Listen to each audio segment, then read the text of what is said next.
No, the Hakotep is the Sky Pharaoh.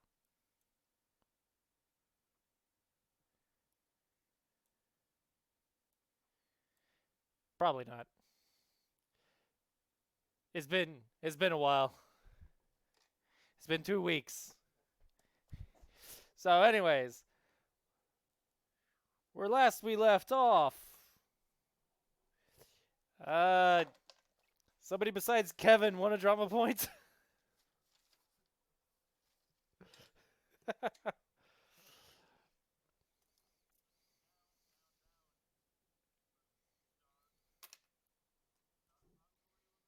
Yes, the Dark Depository.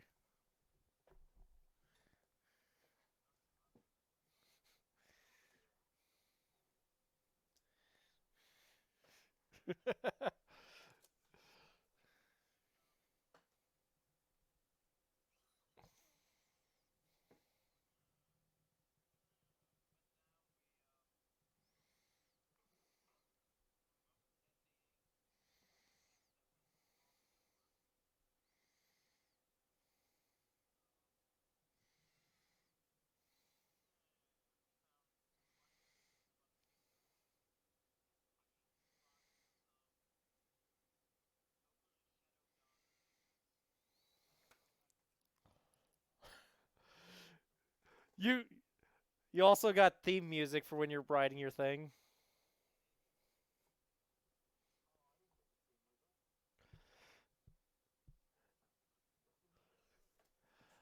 Uh,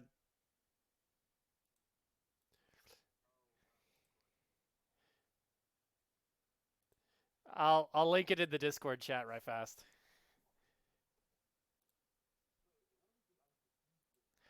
No, it wasn't the ISIS one.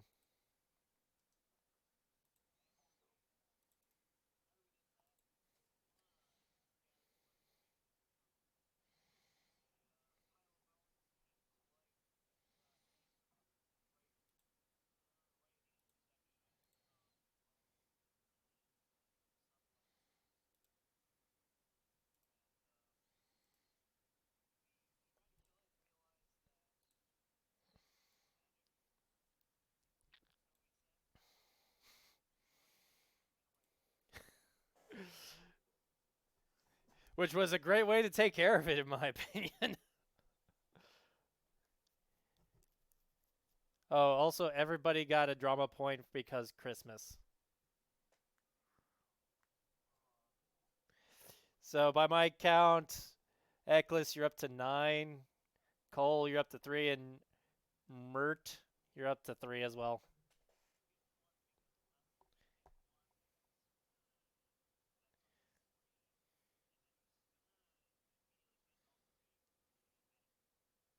Yes. Actually, you had 4 for some odd reason. And then you got dropped down to 1. I gave everybody 1, and you just got 1. That was by my calculations and everything like that.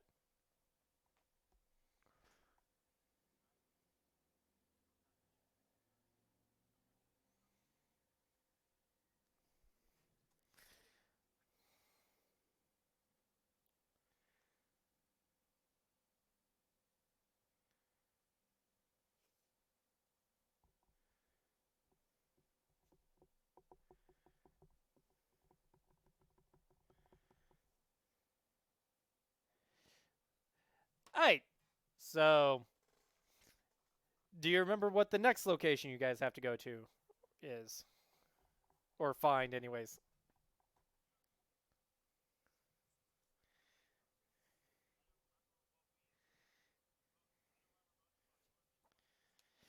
Well, let me just run down quickly what all of you guys basically learned. Uh, this is what basically you beat out of the library through research. Through research attack rolls, basically. The Dark Depository primarily contains knowledge deemed too dangerous for general use. Numerous references to interrogations can be found, including mentions of the Scroll of Inquiry, recording the confessions of members of the Sacrosanct Order of the Blue Feather, a sect of Neth, Nethicians, who were questioned immediately after death and burial of Hakotep I. The I don't I don't know.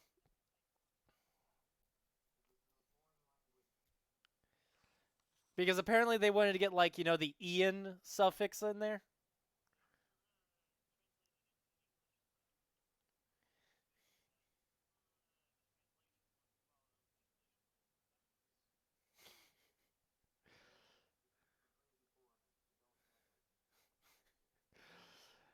But yes, the fact that the members of the sect were priests and priestesses of Nethys was kept secret, as Nethys was much revered in ancient Osiris. Hakatep's successor, Dejeret II, was a priest of Nethys himself and deemed that the potential backlash of such information becoming public could lead to dangerous civil unrest. The PCs undoubtedly have the right place, but further research is needed to uncover the scrolls of inquiry. The next level that you guys beat out of the thing. Scraps of a personal journal reveal that the priests of Nethys named Kiniti clearly became obsessed with the mystery of the Sky Pharaoh. One extract from Kiniti's journal reads, "The Mask of the Forgotten Pharaoh is said to contain a portion of Hakatep's soul, his Ka, which gives the mask its magical abilities. If the PCs have not yet learned the powers of the Mask of the Forgotten Pharaoh, they can find details on its abilities here." Kiniti seems to have set out upon some sort of quest to unravel the mysteries. There is also a brief mention of the Sacrosanct Order of the Blue Feather, hoping to commune with the Sky Pharaoh to learn his darkest secrets with ambiguous results. And that was that entire excerpt that I read to you guys.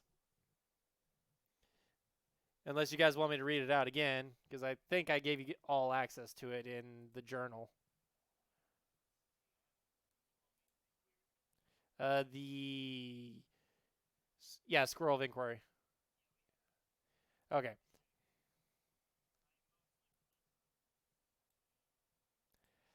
So yeah, if you guys want me to read it again, I will, but if not, I'll just keep going. Also, if you want me to tell you what the Mask of the Forgotten Pharaoh does, I can find it again right fast. And yes, that's the mask that you have.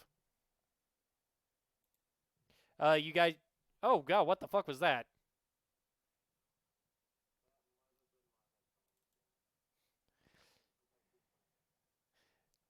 That's a hell of a thing there, man.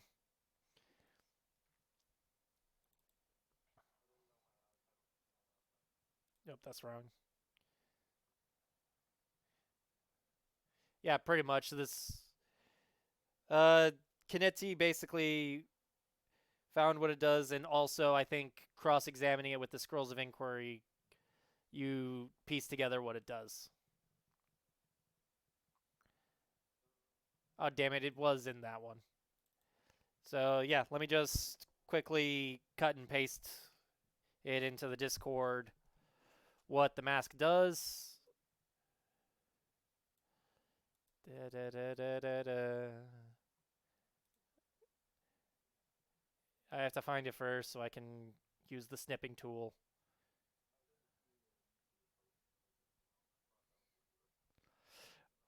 Oh, the company did budget but they study. Already got it. I I don't know. I don't know the words. I do not know the words at all. I know the rhythm.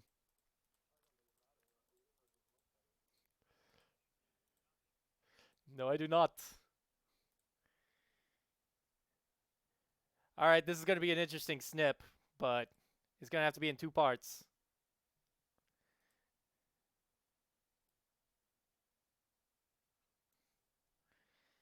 So Control S. Mask of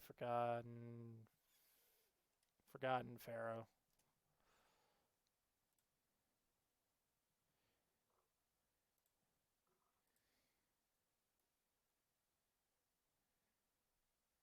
Good fucking lord. No, wait. Yep. Uh, there we go. This should probably do. You guys don't need the destruction part.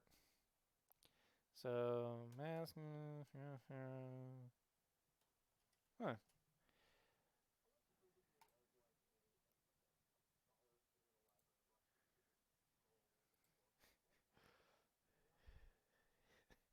It may as well be. With this one, if if I eventually get around to it, you would to uploading it, you'll be able to see exactly what I'm doing, because I have I'm doing display capture since Chrome doesn't like me basically filming it, which is weird. So yep, this is what the mask does. Do you want me to read it out, or?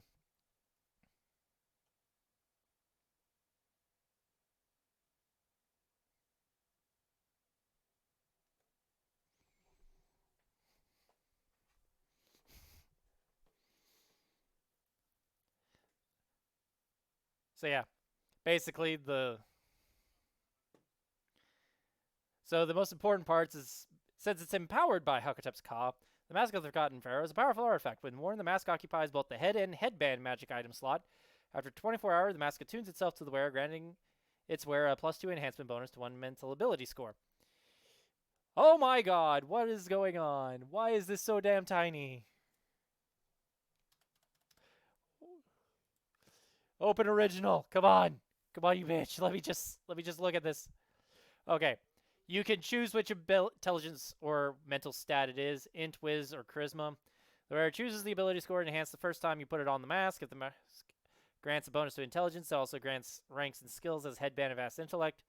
First in knowledge nobility, then as bonuses increase in knowledge history and knowledge religion.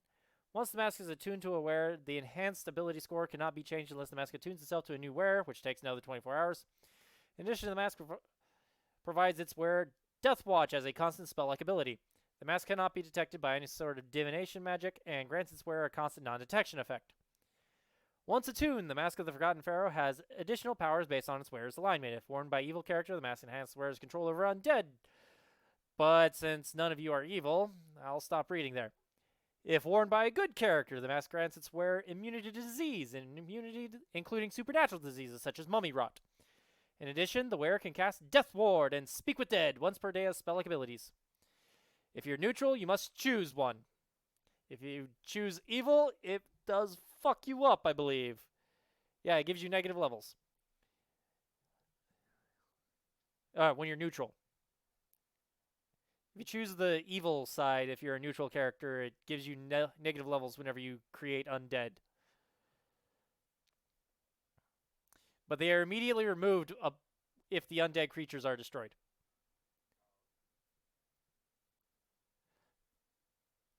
The Mask of the Forgotten Pharaoh reveals additional powers as the wearer increases in levels. At 7th level, the mask's enhancement bonus to mental ability scores increases to +4. Also, this level, an evil wearer can cast Create Unday once per day, and a good wearer can cast Eye Bite once per day instead. At 11th level, the mask's enhancement bonus increases to +6. Yada, yada, yada, yada. You guys aren't there yet. And also, in the research, you find that you can create a Ka pulse, channeling the energy of Hakotep's fractured soul to animate huge numbers of undead in a wide area. But doing so is rumored to destroy your own Ka, thereby denying the wearer access to the afterlife and ensaving his will to that.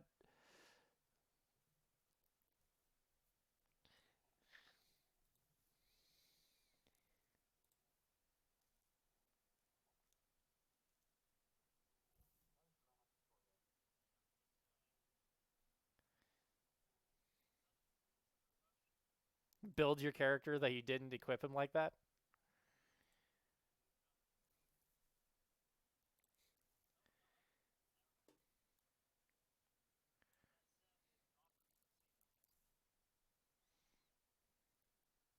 Yeah, it's a +4 right now. If you're if you're level 7, it's a +4.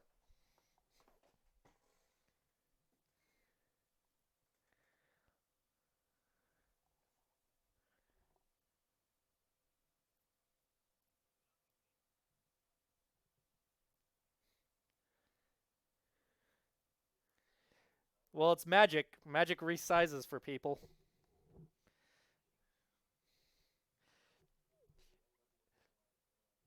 Magic armor basically always reshapes magic items and magic armor. It's like the One Ring in the Lord of the Rings movie. When when it fit on Sauron's hand, he was a huge motherfucker, but when that one guy grabbed it, it shrank so it could fit on his human-sized finger. And that's basically to make it's fluffed into the rules so that anybody, when you pick up a magic item, it can actually be wielded by you if you want to use it.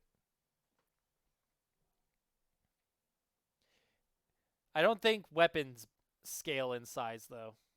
I think armor does, though. I think. It's been a while. Artifacts do. And it's a major artifact, so I'm pretty sure it can. Hell, it might have a extra dimensional space in there. Who knows? Kevin uses extra dimensional spaces all the time.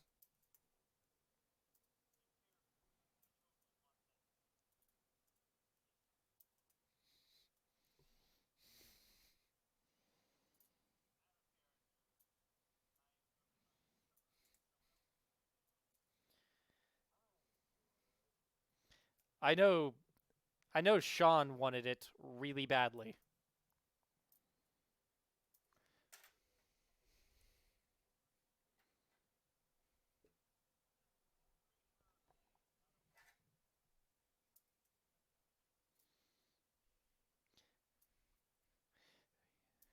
Yeah, I think it's just I think Kevin has been keeping it in the bag of holding or his handy Huda. What's it now?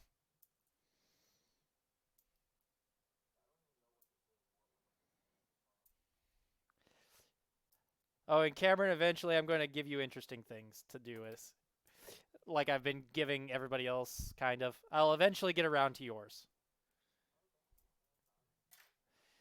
Cuz interesting character options are always interesting character options and I But anyways, so yes. What do you guys do?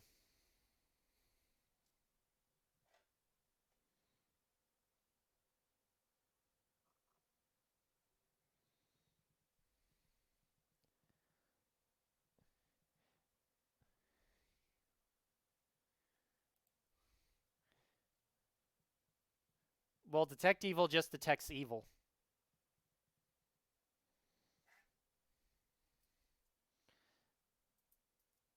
You could always get a wand to detect evil. You probably would.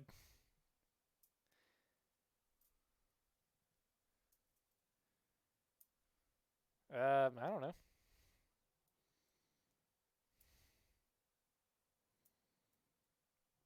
All right. What are you detecting evil or lawful evil on?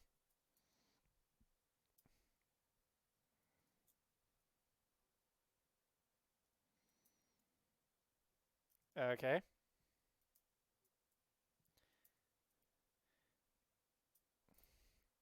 So, do either of you glow?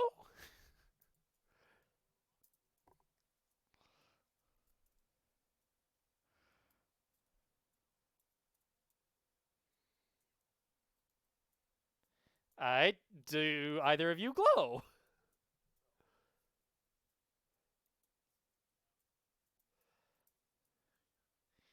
And once more, do either of you glow? You do? I was about to say.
So that needs to go away.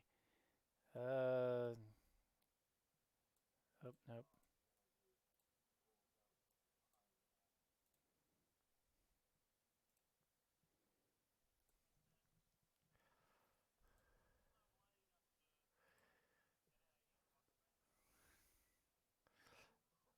It depends. What's your wisdom?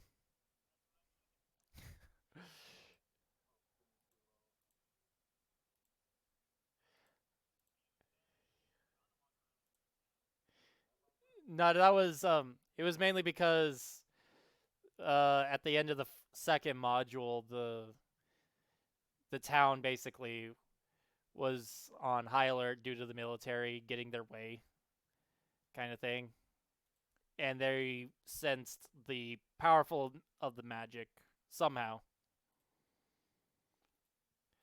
No wait, is it here? Oh, yeah, yeah. You'll probably wear that around a town. You'll think that. You'll think it's good.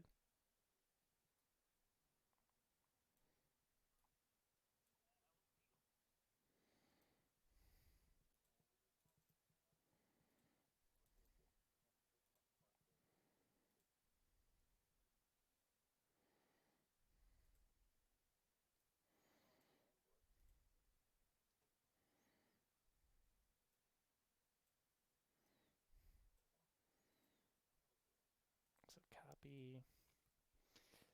Oh, when you guys got out,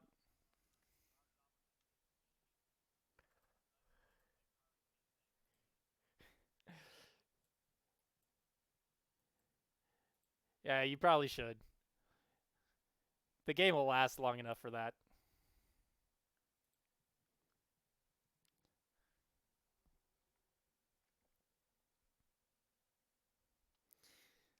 It's not a bad place to be.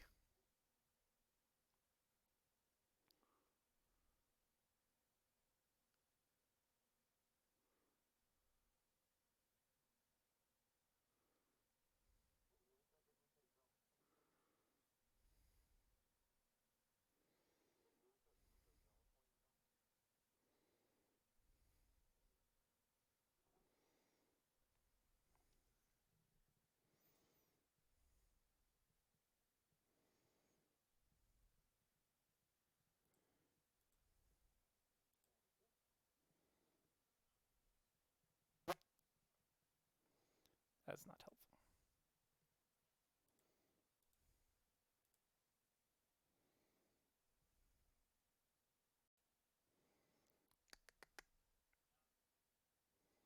And you just roboted.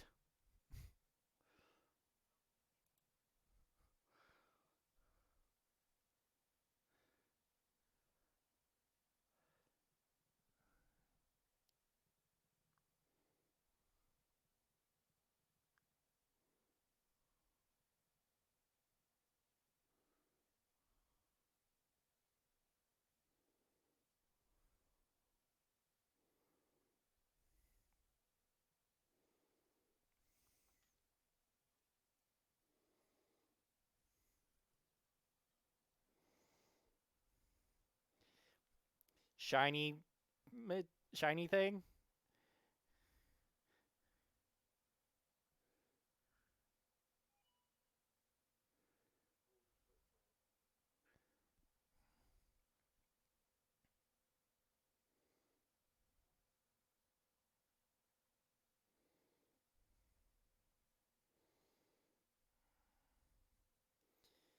I guess I'll have to do.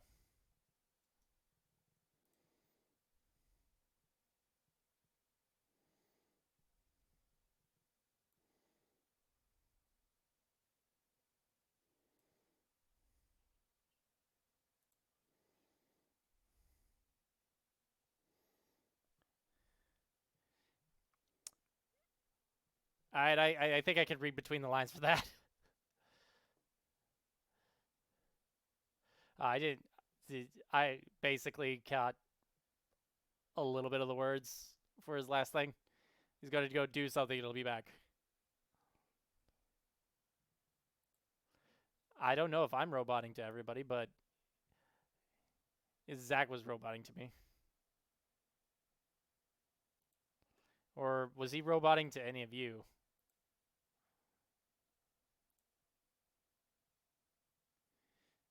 Did I have the server unoptimized?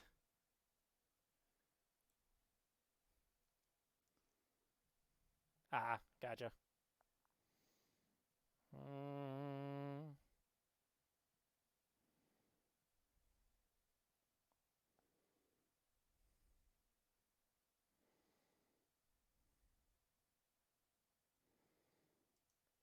Alright.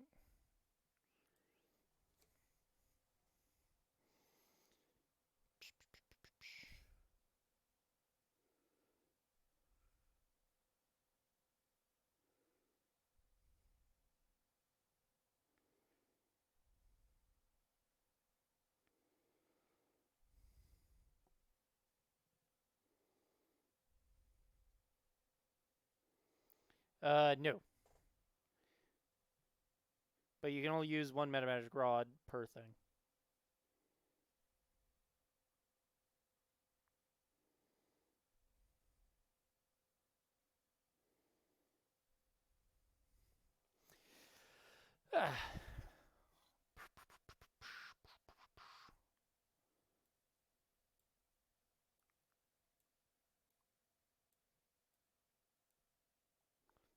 But that can go in.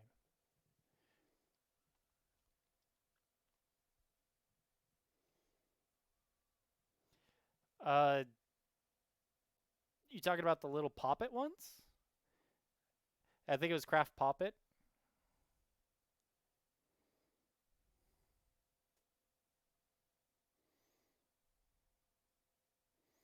If you want to make them clockwork, I'll let you.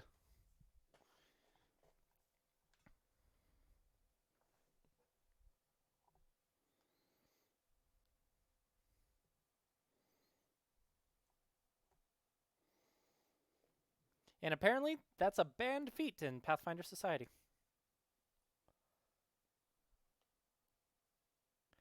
Mainly because it's a craft thing. Because all craft feats are basically banned in Pathfinder Society.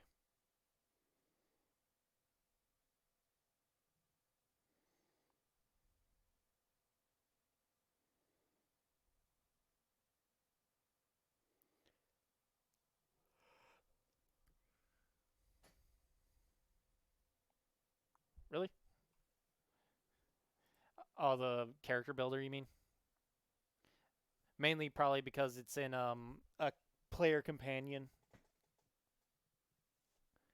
Was it? Oh yeah, it was Adventurer's Armory too. You can find it on the Trove.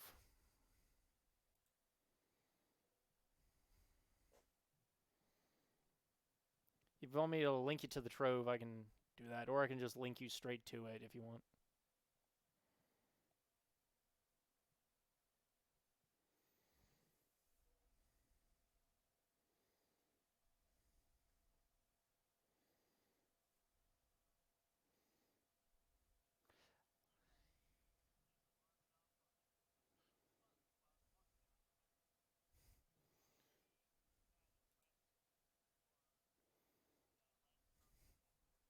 Oh yeah, you did have a rest before that last combat.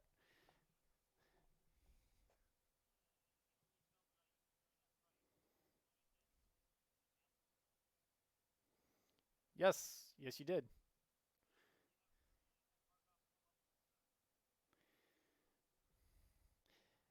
And you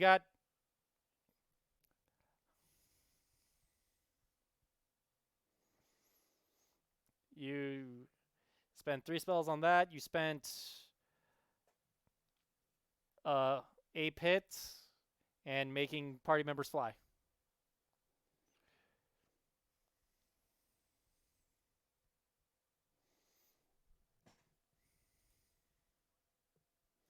You used levitate, I think, on everybody else, and maybe fly on yourself.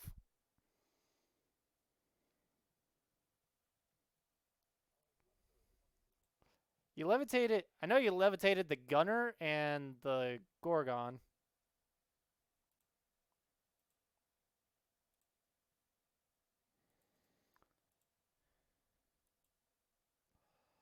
I do not know. Yes, he did. And he tried to take a shot at the bone golem in the bottom of the pit. Yes, the gunner was here. Yeah, that's Cole. That's Cameron's character.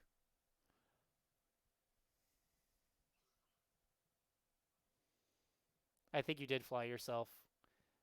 Because you just straight flew out instead of having to do all the wonky things.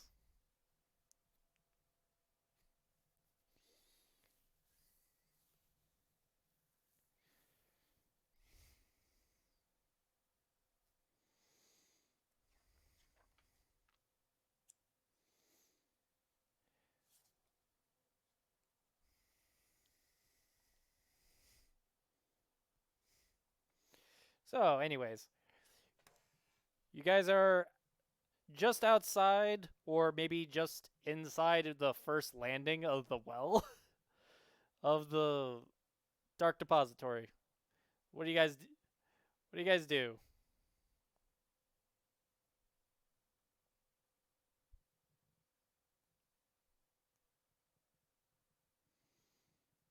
Like you're just barely going to get either, depending on where you wanted to have cast those spells, Kevin. Did you want to cast them just outside the pit or down in the pit?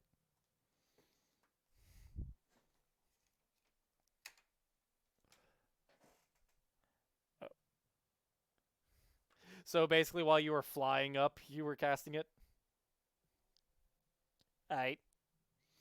You could tell that the Gorgon was evil. It pinged eventually. The Gorgon would have pinged. Let me find it event. Lawful evil.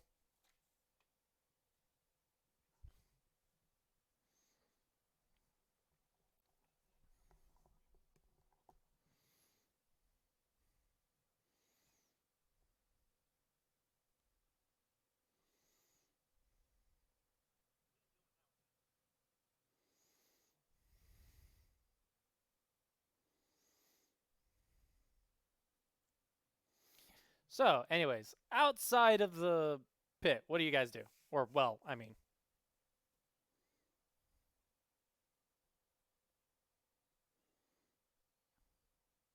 Yeah, it has a cloak. Basically breaking all line of sight of her gaze attack, so.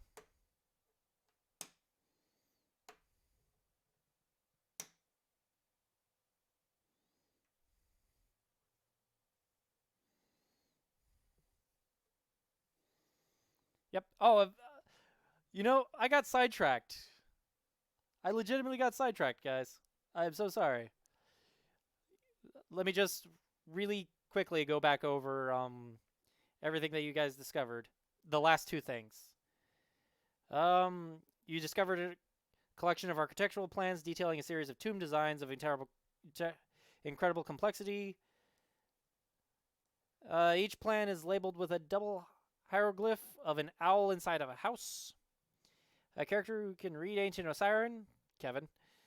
You realize this hieroglyphic is a signature of the architect of a person named Chisix. Chisix.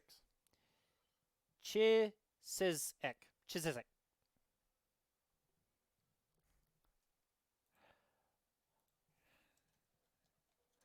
Uh,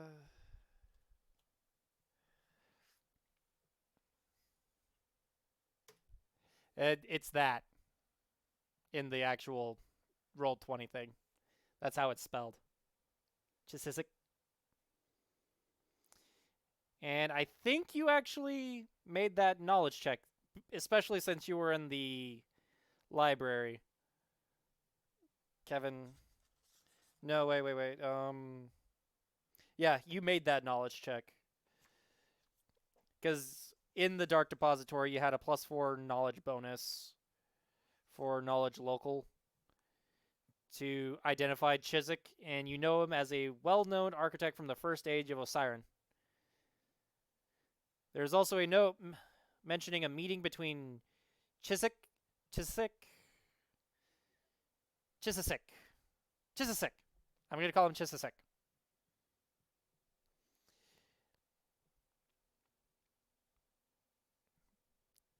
Okay. Huh. But yeah, the note mentioning a meeting between Chiswick and the Skypharaoh, but nothing more in this archive. And then the last thing you guys learned was following up on Kineti's research on Hakatep. The PCs learned that the priests carried out further study in an archive of the Great Library called the Vault of Hidden Wisdom.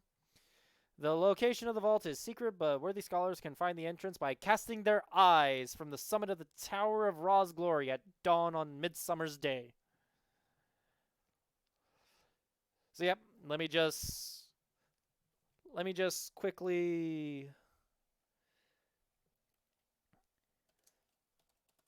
put this into the chat.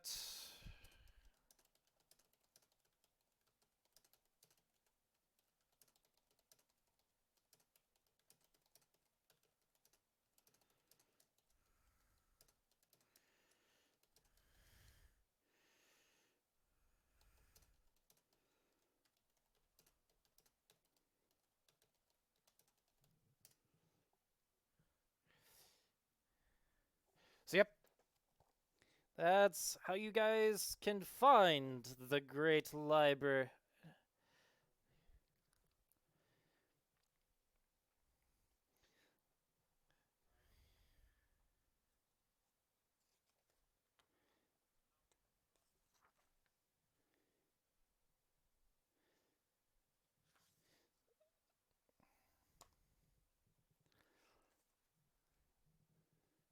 Yep, because it's also one of the branches of the Library of Tefu, so.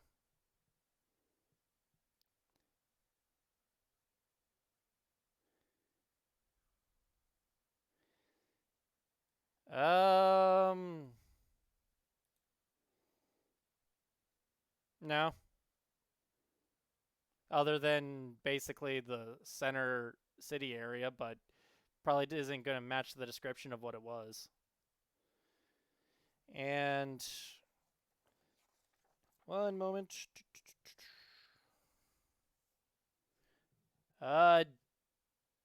No. It was just supposed to be the R. I do not know why I capitalized both of them. Probably.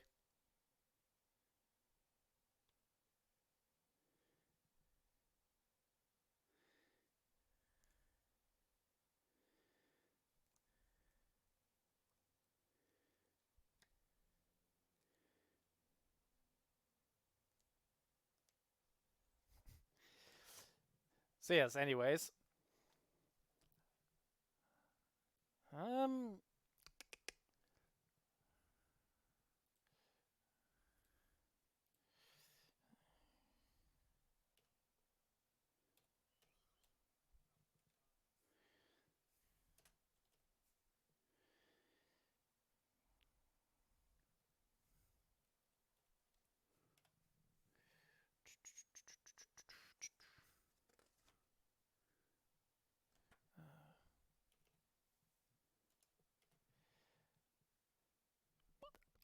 All right, Kevin, go ahead and give me a perception check right fast since you're flying up in the air.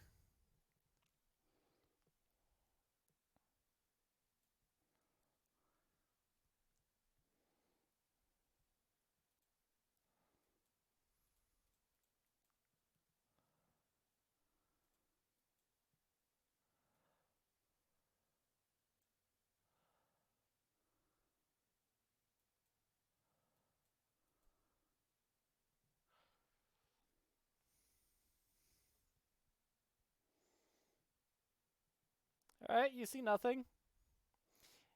It'll be a round or two before somebody else comes up that might be able to check. Anyways, let me just quickly fill in a background and go ahead and describe as you guys get up and out thing.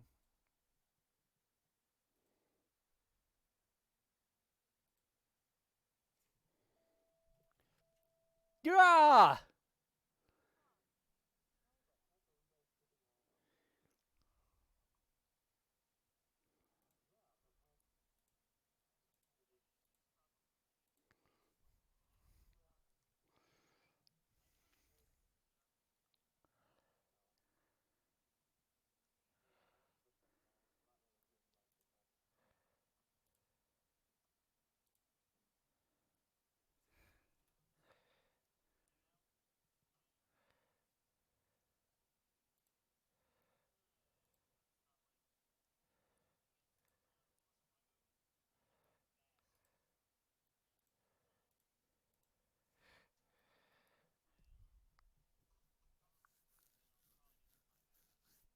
You could probably go really fast and get out. Because it would last 7 rounds. And you'd be able to move 50 feet a turn. Double that probably, because you would have a double move action. So that'd be 200 feet a turn. And it was a 400-foot deep hole. So yeah, you could get out.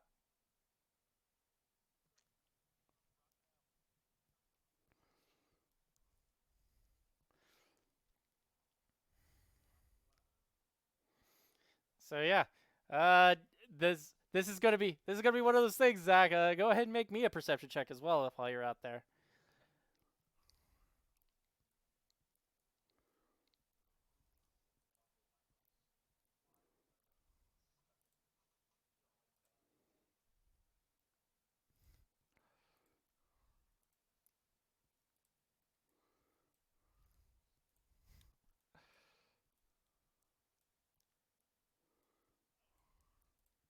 Okay.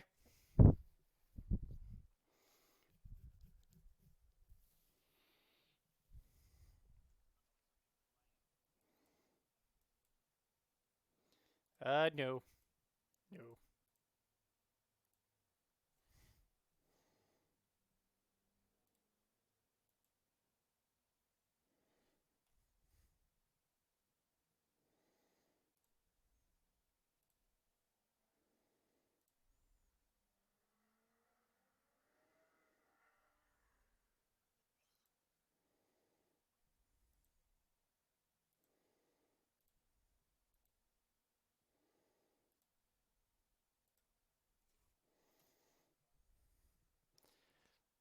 No. It'll just take you a couple of rounds more to get up and out.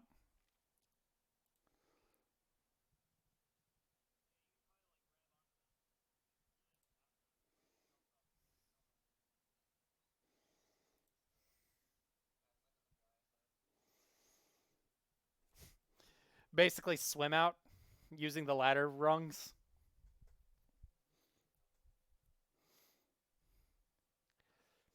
I guess it doesn't take you very much longer to get up and out. All right, go ahead and make me a perception check as well while you're up there.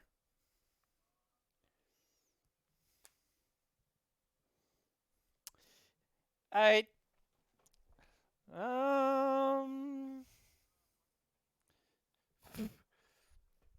Let's see if she sees anything.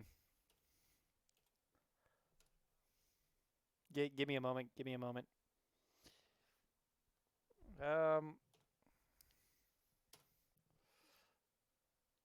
Nope. She doesn't see much of anything except with her hood up.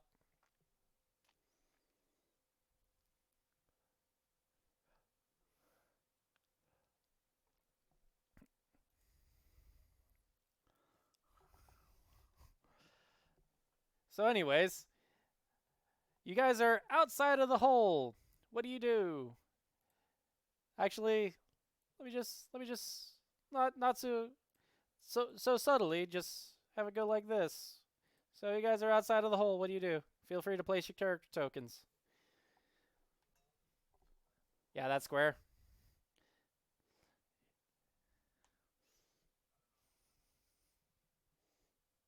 Okay.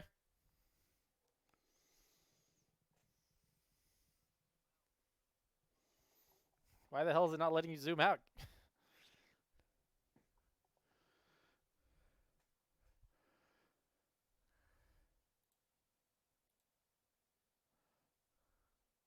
What are you doing there, Cameron? It was because you were levitated.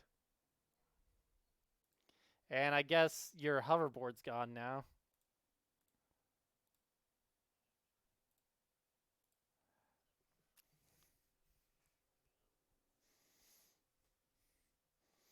So yes.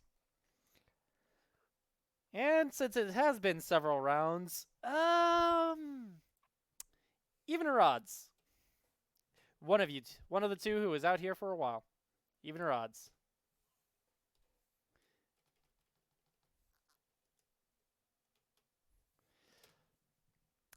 It was an even. So Eklis. Let's see. Yeah, you're totally within range.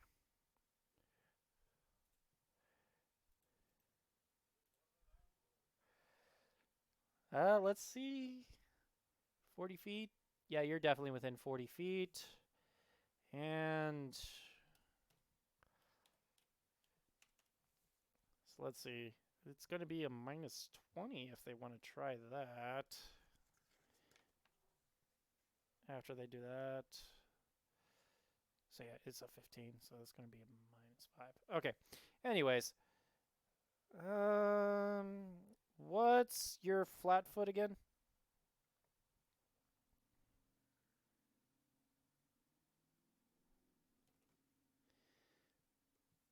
11? Okay. Alright. That needs rules. Fills target.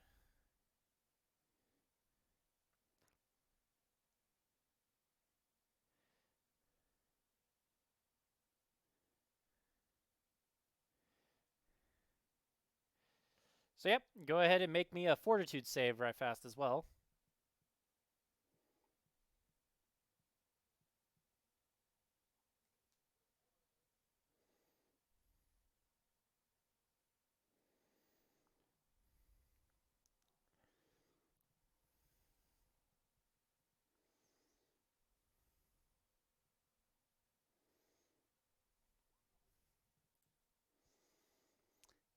That is probably yeah, no. No, that's a fail.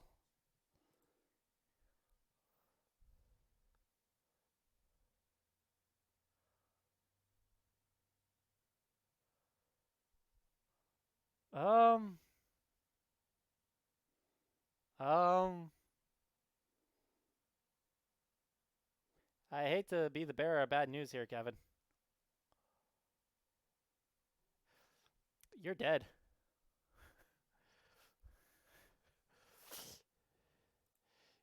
Kevin's character gets shot by a crossbow bolt. And it was a death attack, so do you want to spend a drama point to reroll?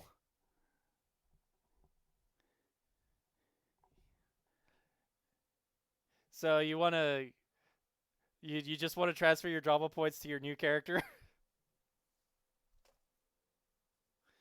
Oh, you don't intend to stay dead?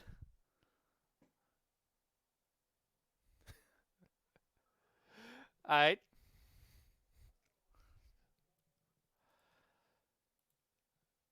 Well, okay then. Uh, now let's see if this person stays hidden. Alright, anybody that wants it, try to make a perception check right fast to see where it came from.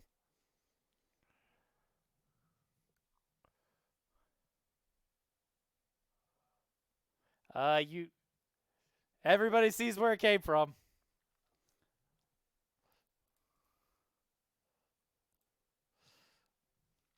You see a person on top of a roof.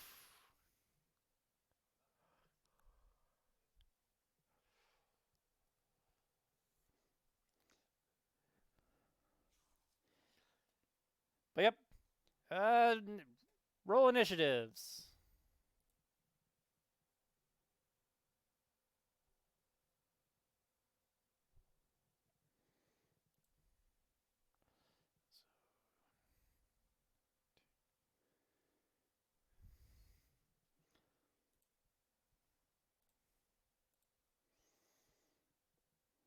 So Eklis is not in this. This guy's not in this.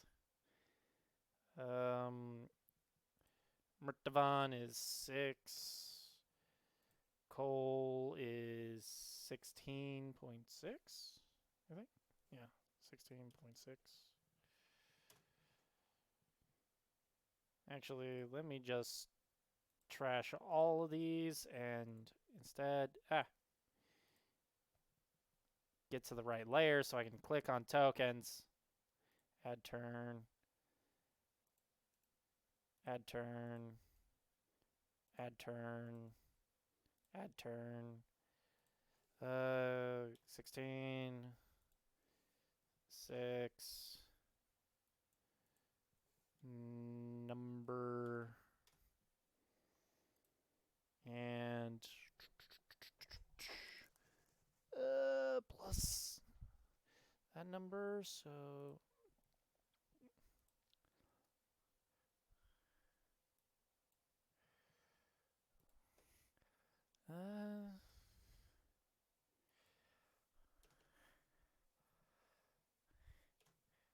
okay, so the turn order descending goes a little something like this. And I guess the Gorgon will try to fire across or fire a longbow, couple of longbow shots at this mysterious person that basically just murderized the one who saved her life and is trying to help her find a ring that she wants. So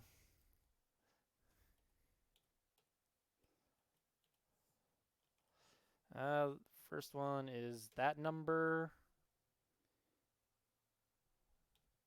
Second one is this number.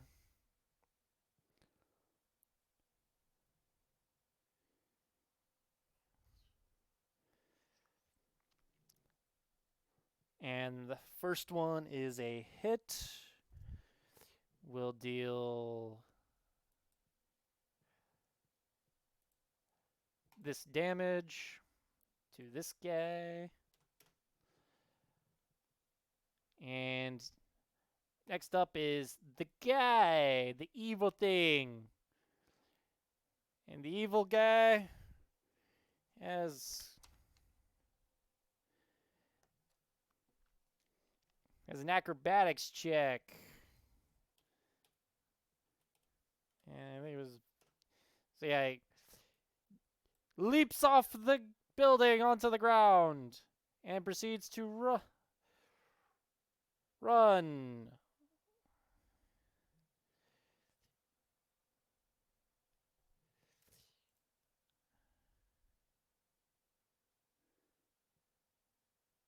And yep, runs around this building. So Cole, what do you do?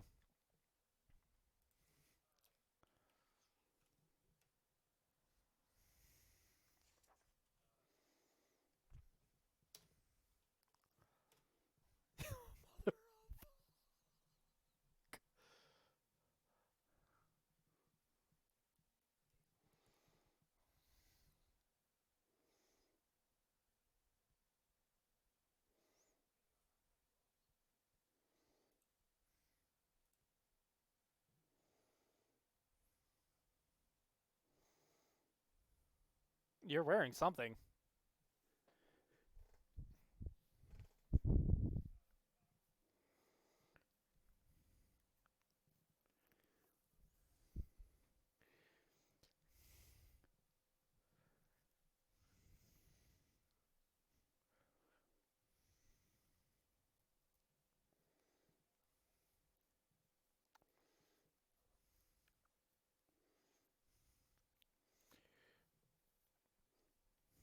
So yeah, anyways. Uh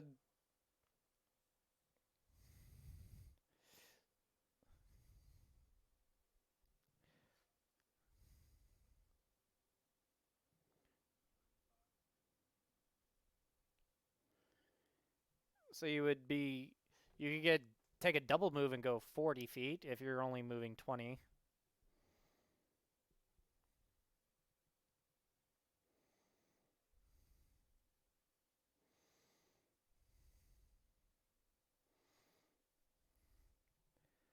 And also, if you're using a mouse, you can actually click on your character and then right click, and you can pick a pathway to show where you're going on each step of the way that you want to go.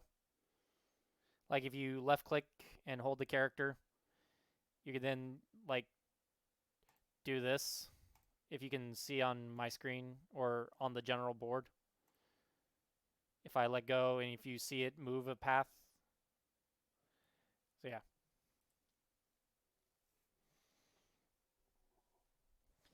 So yeah, it's hold left mouse on your character and then right click.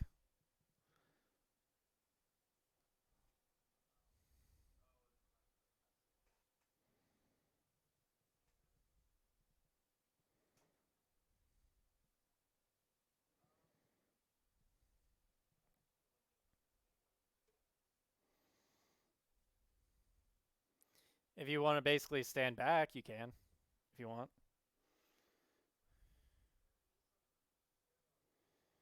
It's basically kind of an alleyway. It's a little cul-de-sac alleyway kind of thing, from what you remember. Maybe? I don't know.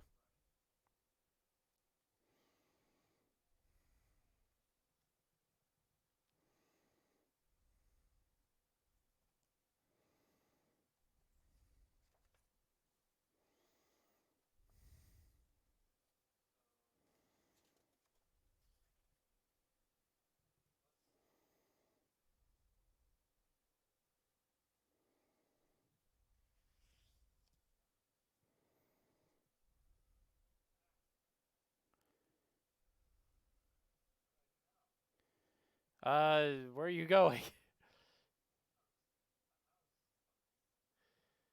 That's weird.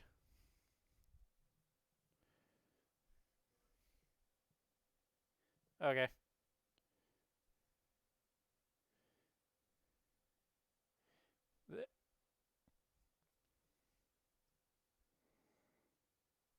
Yep, there you go.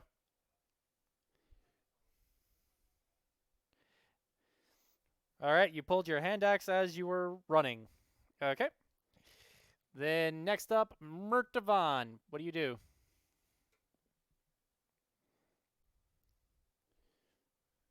Zach. Oh no, did we kill Zach? Oh, okay.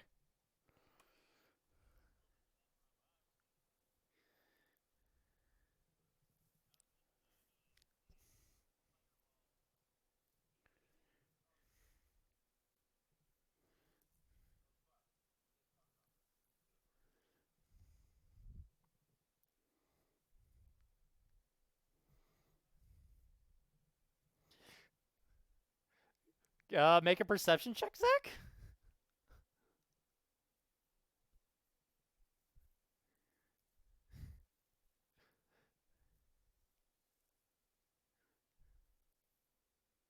Yeah, you'll probably notice him over there, depending on how you want to do this.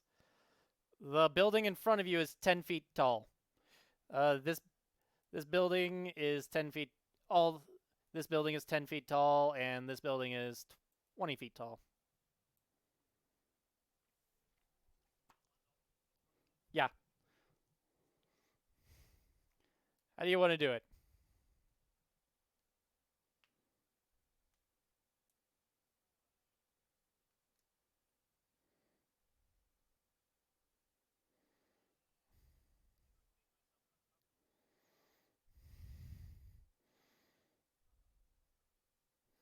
Why are you encumbered?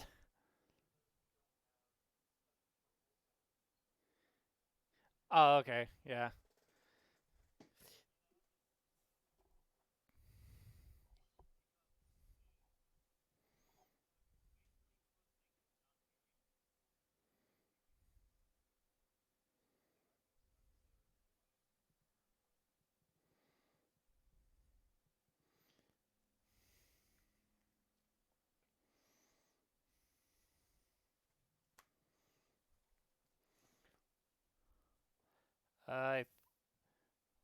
Did I link it? No, I did not link it. Want me to link it? Okay. Okay. Cast a spell and get on the disc.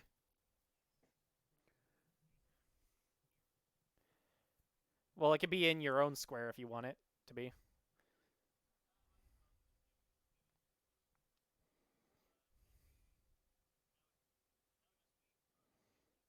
Yeah, it's part of your standard action to cast the spell to hop on the board.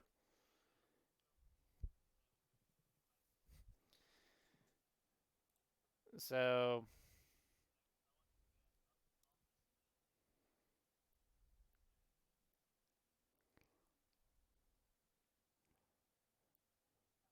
there it is. There, I love your hoverboard icon that I found for you.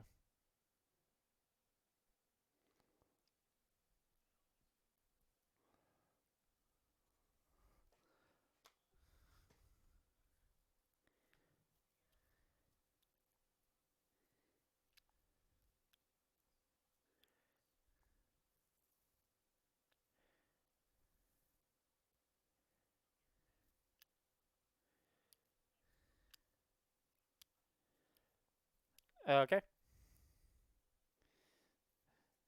So yep.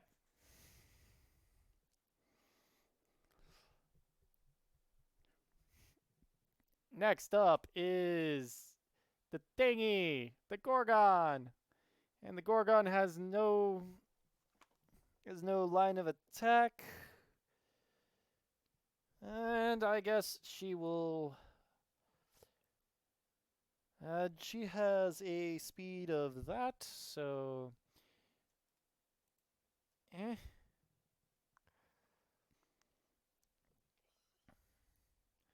She will move there and radiant action to attack an enemy if she spots one. Which I will do something for her right fast. And okay. So yep, next up. This guy. Why'd you just move your character?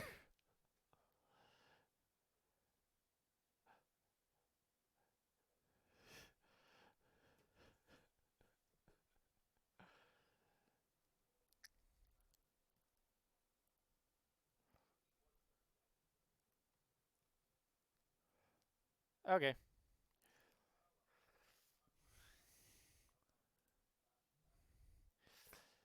Bleh.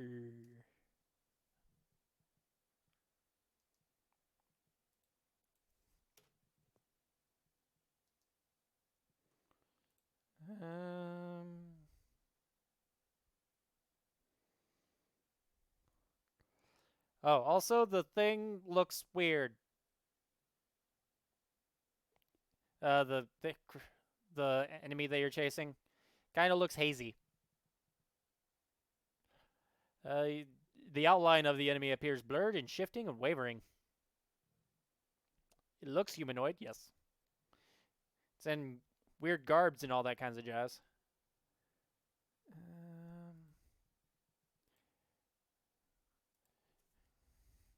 Should have brought these up before combat, but oh well.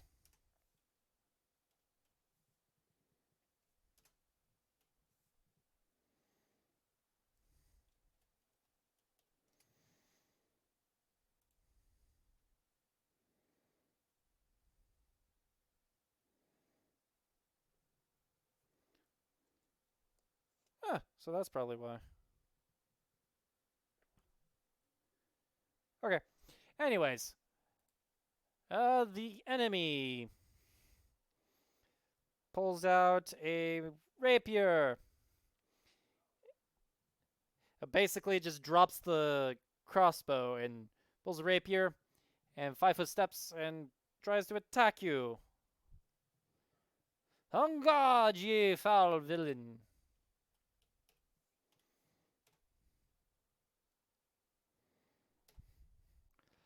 What's your AC? No, it's regular AC. The attack misses.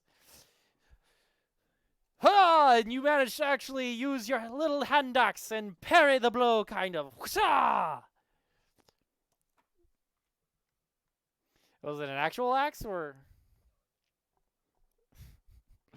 a little?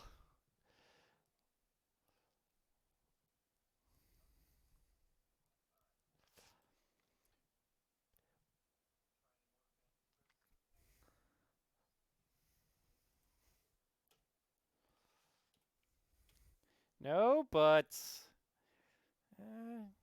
this one probably wasn't.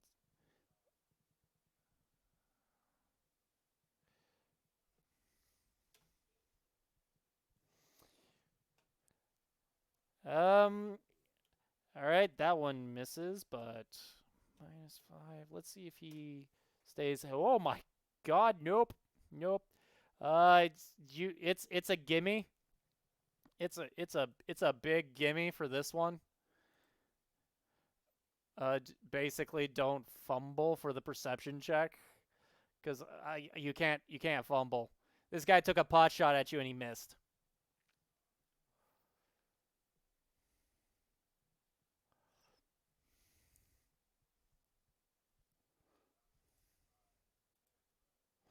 But the Gorgon tries to take a shot at him.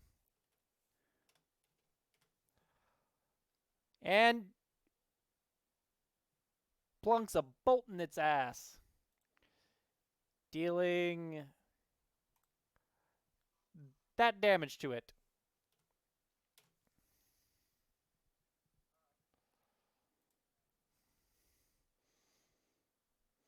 So yes.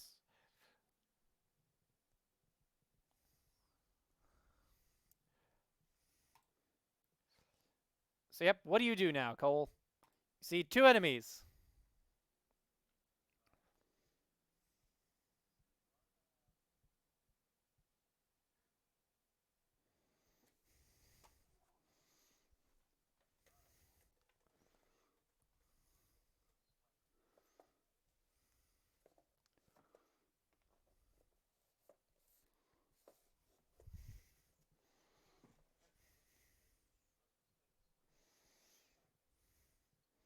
All right, take a swing.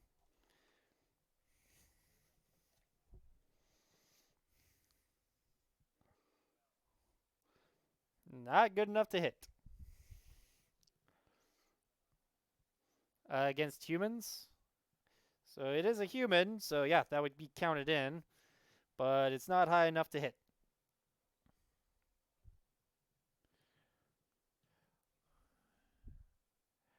What's your base attack bonus? So yeah, you actually get a second attack at a -5.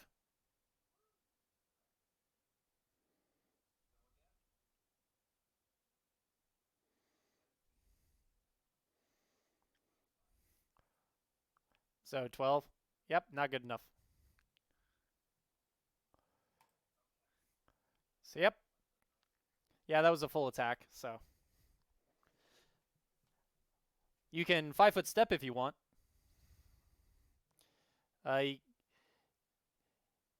Since you made 2 attacks, that's a full attack, you can move 5 feet. So you can pick one square to move into as a 5-foot step if you want.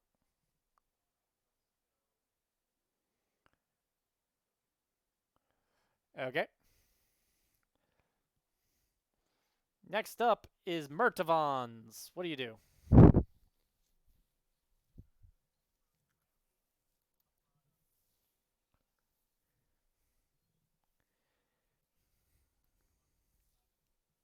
Yep. Nope. Yep. It was a gimme. It was a big gimme.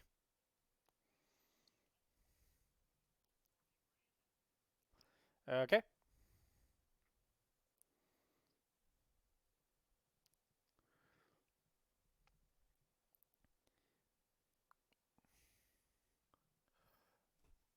I think it's a touch attack?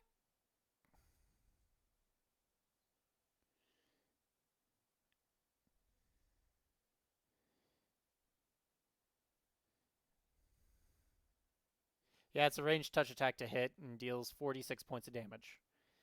And you get 2 rays right now?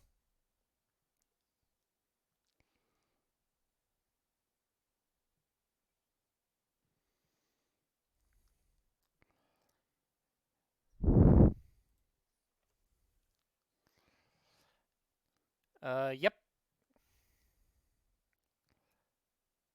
So, yep. Those both will touch, but give me a moment. And screw it, let's go with D100.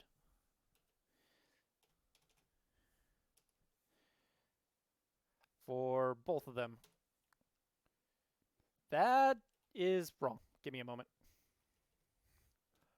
I forgot to put the 1D in there.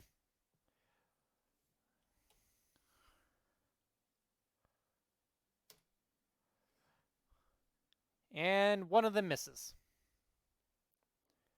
It's a 20% miss chance, so 20% and higher hits.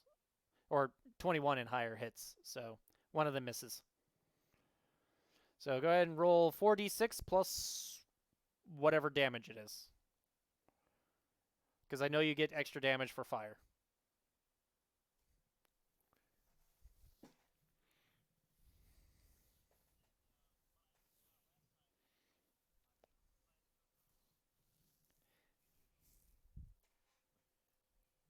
Huh. It's 10, I think, now, right? What else gave you the additional fire damage?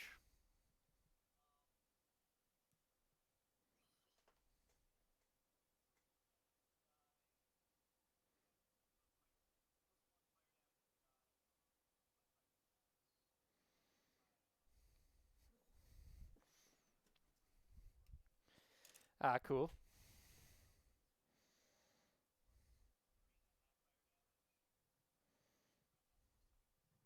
That's cool.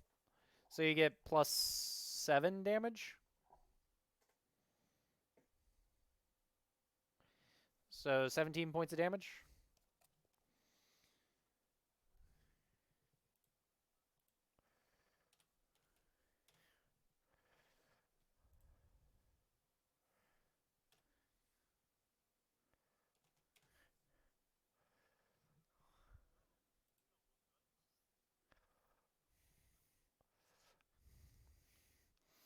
So yeah, you managed to target the ray, but you should have aimed more towards the middle. And you burn this foul person, but it's not the one that murdered the other person. I don't know if you're feeling upset.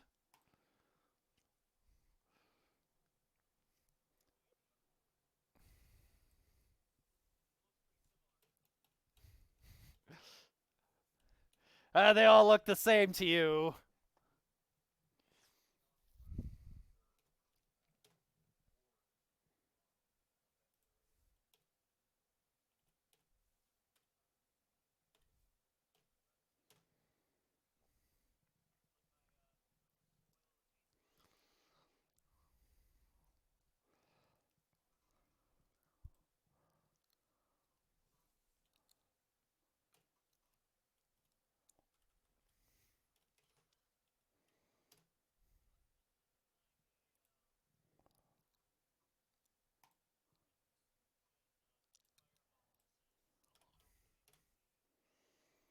Twenty foot. 20-foot spread.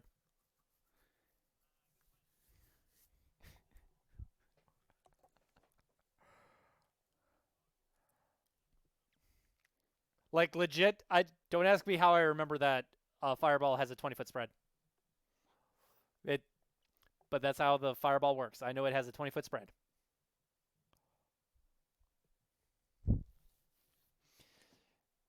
So, yep. Anyways, the Gorgon deals 5 points of damage with another arrow to the one on the roof. Next up, it's the enemy's turn. And this guy on the ground, he's going to try to get you again there. Uh, and this time he succeeds in poking you. On God! He deals 6 points of damage to you.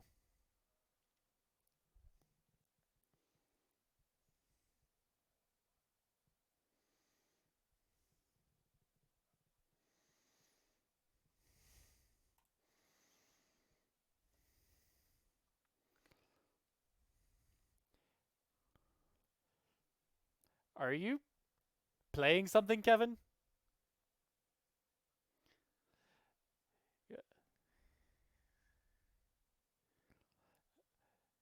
Okay, because I kept hearing you click something, and I was just like, what the hell is somebody doing? So yeah, anyways.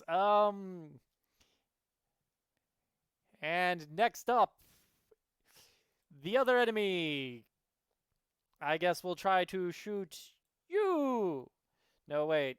Uh, it's a repeating crossbow. So, yep, he wheels and tries to hit you. There, Zach. And it's going to be this number, so... What's your AC?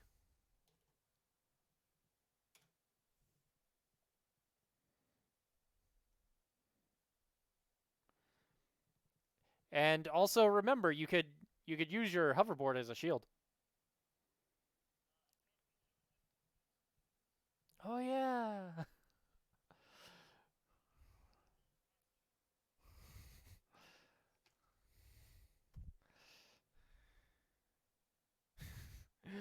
It whizzes just by you. It's probably distracted by the sheer fact that you're on a hoverboard and just shot it. I guess it was just good enough. It was just like, what the hell? It got really close to you though. Like really close.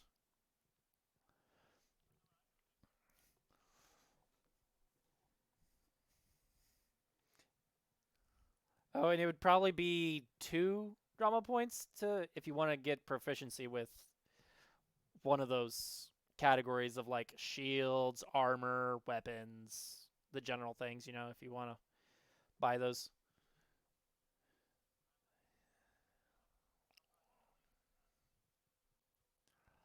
True. I didn't realize.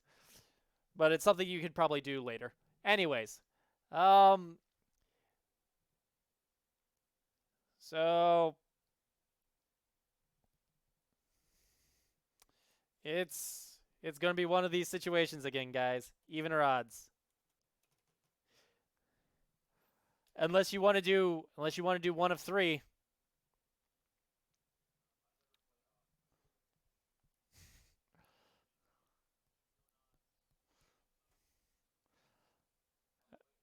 The main reason why I'm asking is because do you want to include 3 people into the gamble or do you want to have just the 2 of you? Cuz the Gorgon's here as well.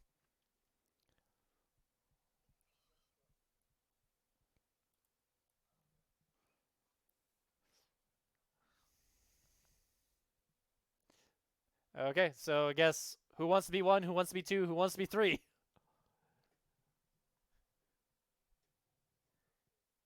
And I guess she's 1. So A51 divided by 3. And that'd be a 2. So who was 2 again?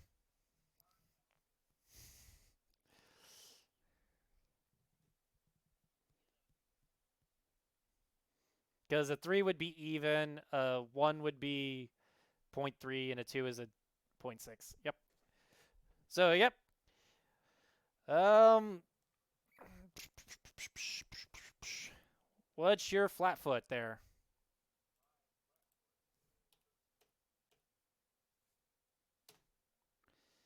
All right, make me a fort save. All right. You do not instantly die. Okay.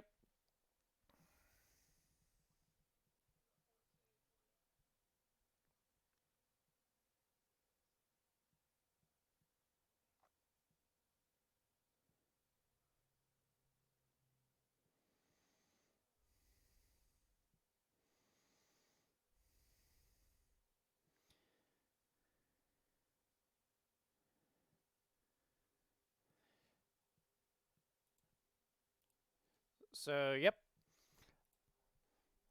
Um,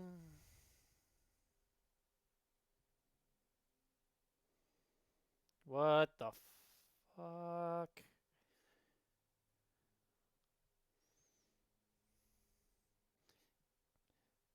Hang on.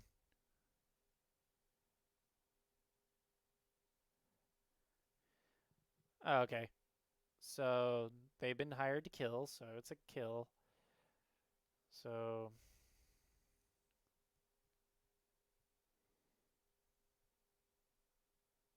it's just a normal sneak attack against you. Okay. So, going to deal 1.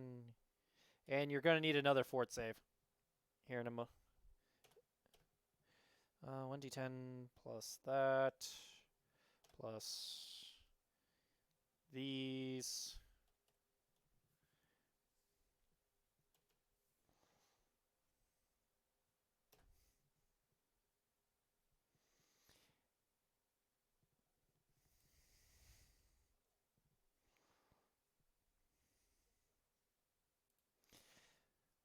And I need to look up what the poison is.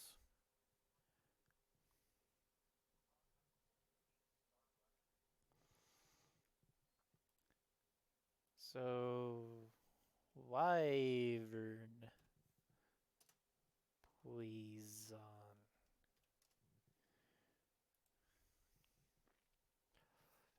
Yeah. Give me another fort save if you haven't already. That is enough to pass. And so, yep, you are not poisoned.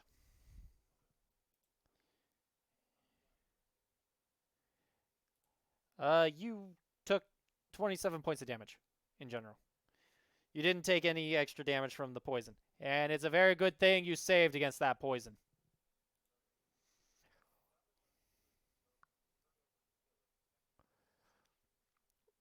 Why is the Gorgon upside down?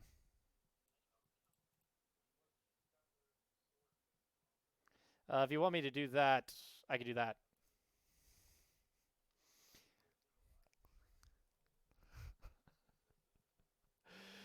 It's okay. I could just horizontally flip. But anyways, let's see if you guys can see this person.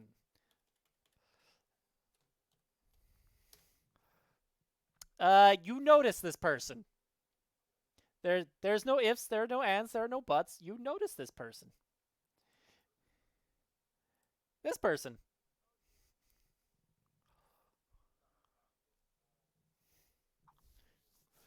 You you ran into this trap, dude.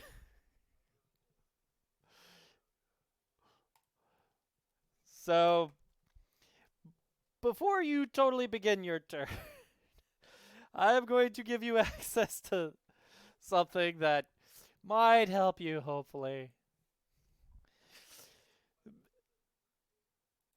I don't know how appreciated it might be. I don't know if you're going to find any use for these. Um, Rain.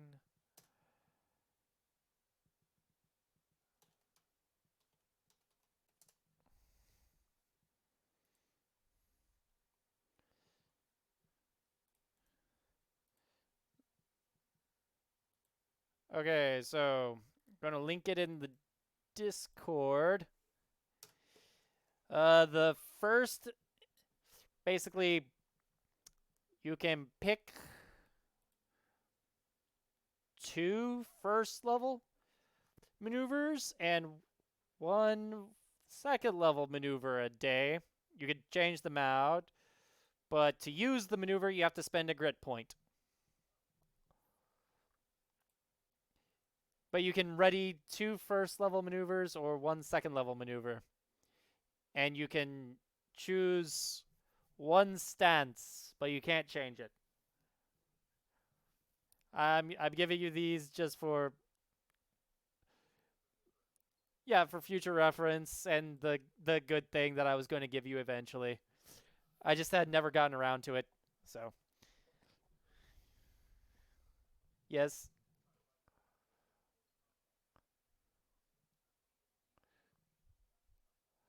No, you don't threaten with the weapon for him being right next to you. But if you fire at him, it provokes an attack of opportunity. But just firing it would provoke an attack of opportunity from the guy right next to you, I think. Uh, yeah. Anyways, so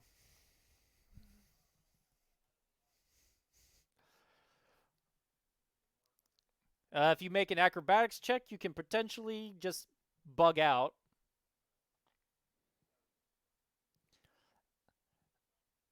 Well, it'd be 1 move action to go 20 feet, and you'd have to make an acrobatics check to get through this guy's threatened space.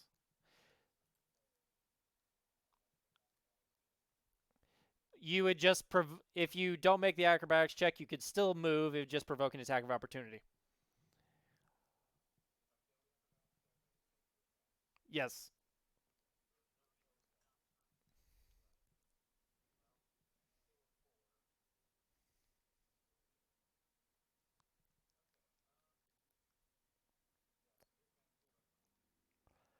I believe he does have a plan.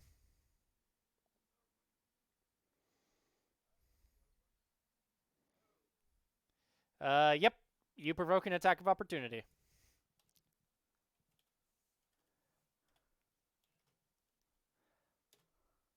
Uh, nope.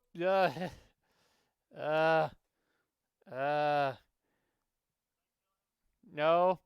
Do you want a drama point? Yeah.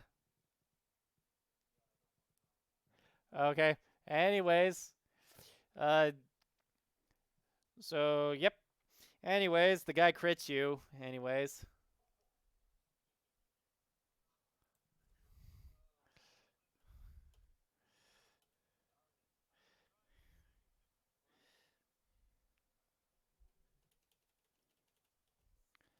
So 1d6, and you're not flat-footed, but 2d6 plus 2. He only deals 11 points of damage to you.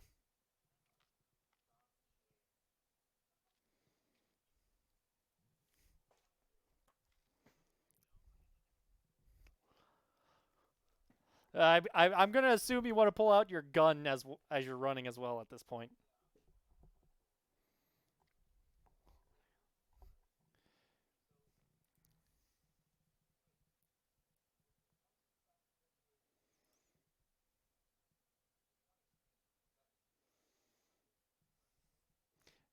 No, that's just your base movement speed, whatever your base movement speed is. So yeah, you get to actually move 30 then. It was set up wrong then.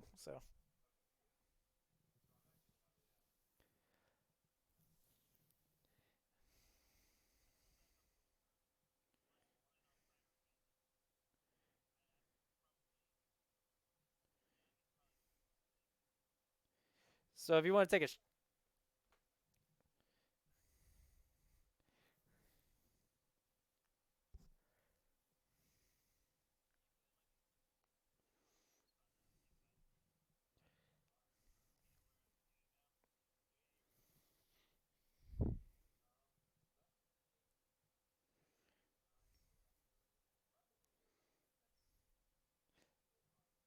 yeah, that's still within your 30.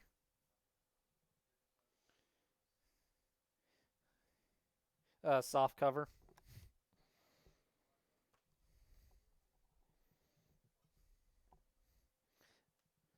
That's cool.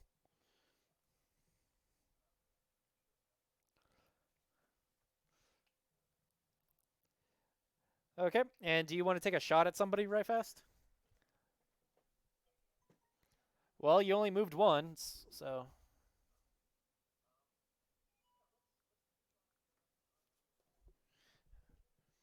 Okay, go ahead and make an attack roll.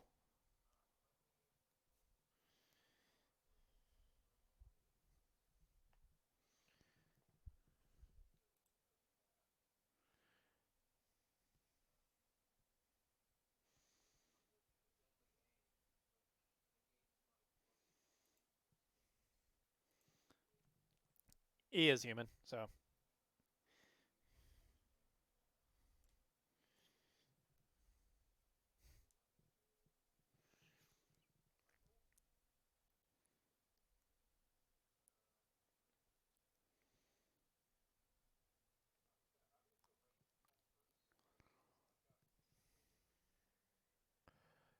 Okay, so go ahead and just...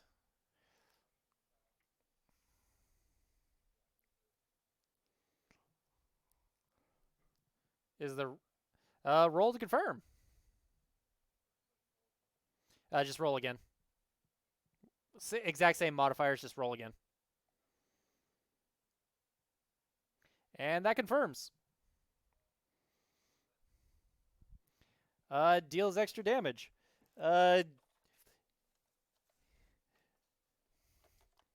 One moment. One moment. I'm gonna give you something good at this point. Go ahead and roll me a number 1 through 52, I guess. Yeah, like 1d52. All right, so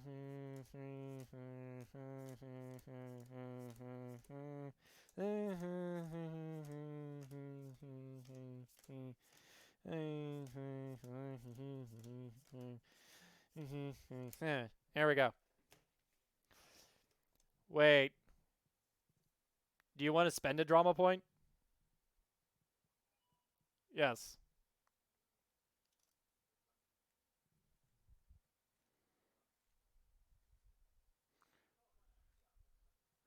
All right, I'm going to let you use the full crit power of your weapon. Totally and completely. I'm going to give you 3 more cards. I'm just going to pull these 3 at random now.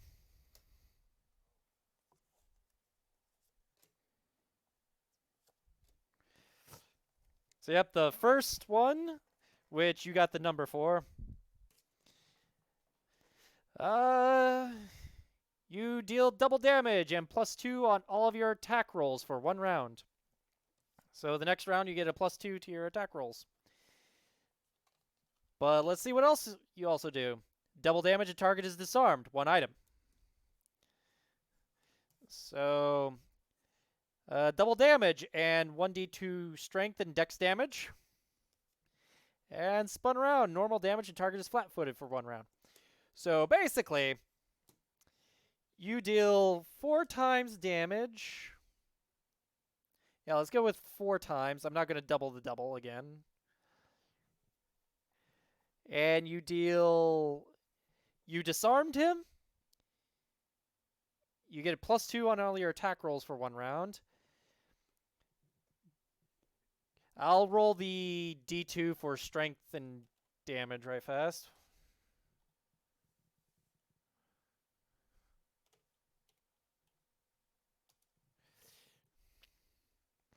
So you deal 1 to his strength and dex.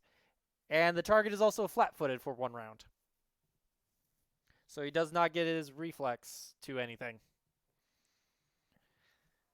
I mean, he doesn't get his dex to anything. So go ahead and deal 4 times your normal damage.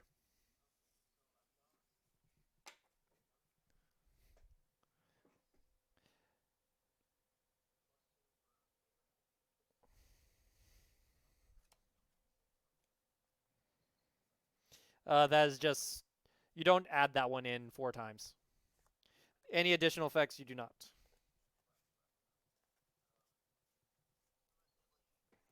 I believe you do.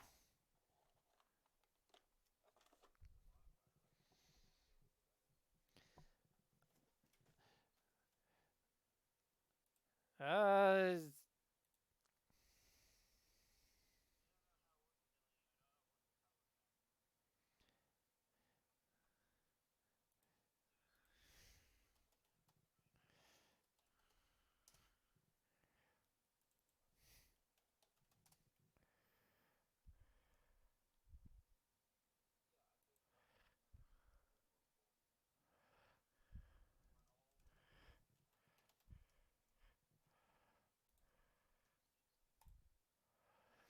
so, uh, you roll your damage more than once with all your usual bonuses add rolls together.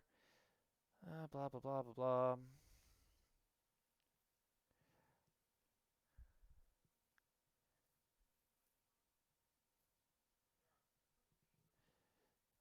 So yeah, you roll your damage dice multiple times, and I guess you just add your static bonuses in there once, I think.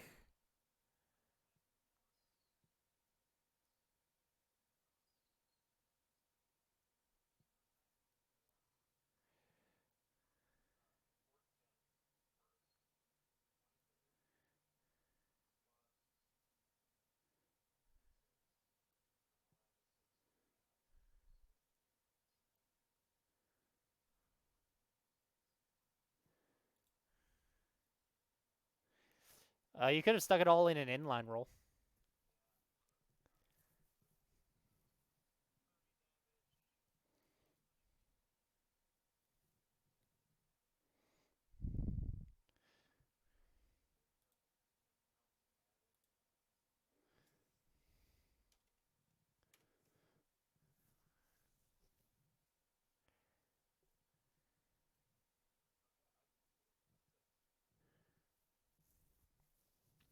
So, yep, you just you fucked this guy up, and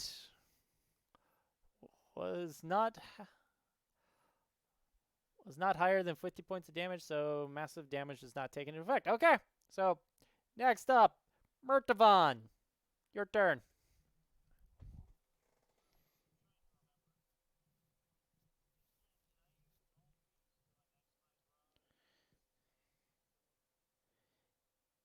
Uh, I don't think you did. I think you probably had one left using a maximized fireball.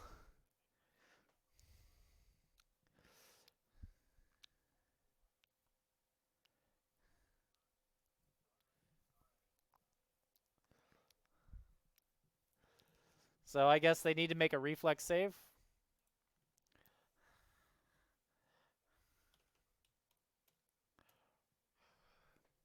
And I have to open up the page again.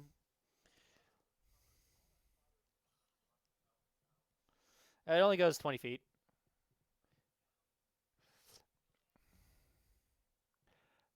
If you want to draw the perimeter of it right fast, Zach, you can.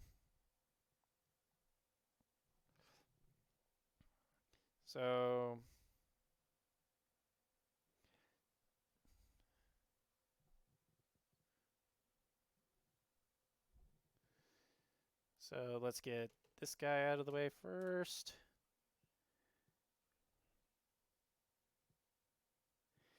You can just select it and then delete it.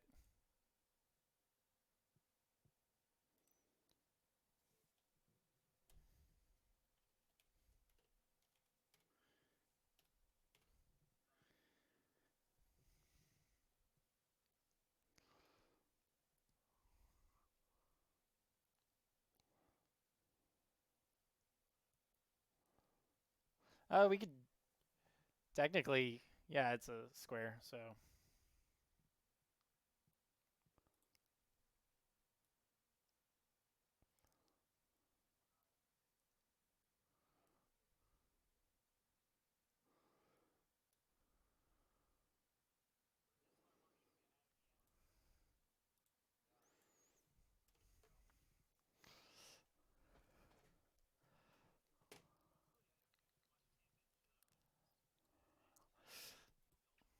So what was your what's the DC? So what's the DC?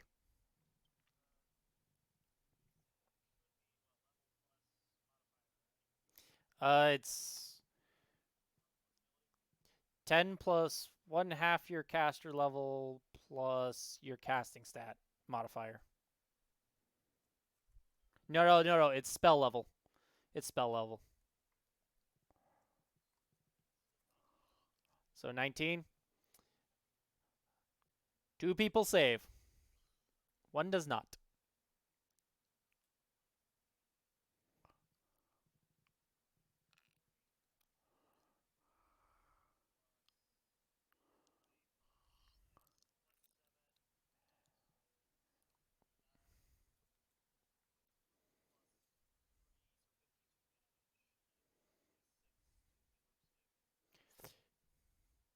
So this guy is a he is he's gone. Let's see if he's paced. He's he pretty much completely he's gone. He's completely gone. And that and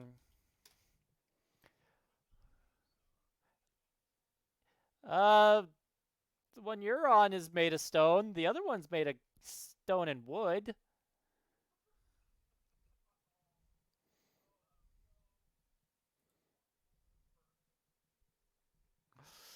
So yes, next up, I guess the Gorgon kind of gawks at the massive explosion and takes a pot shot at this one, trying to, anyways.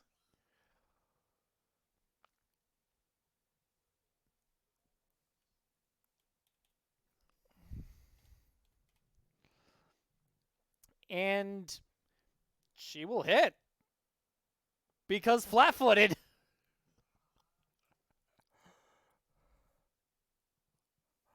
So let me double check to see if she totally hits. And she misses. But she will try again.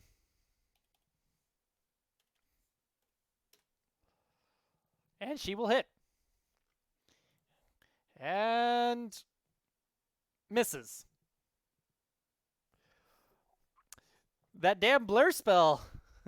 that damn blurry outline, especially after that fireball.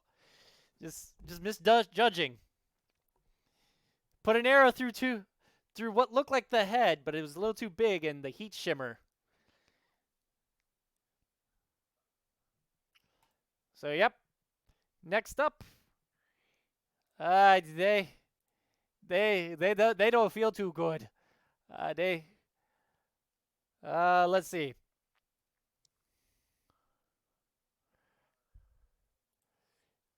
Let's see. 5,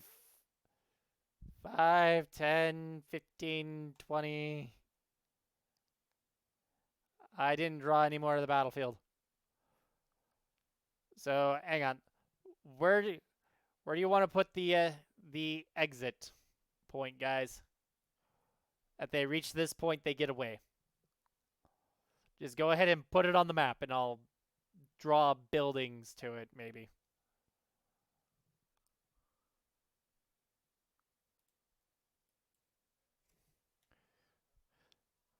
Wait, which point? I was basically gonna say anywhere, not even within the box.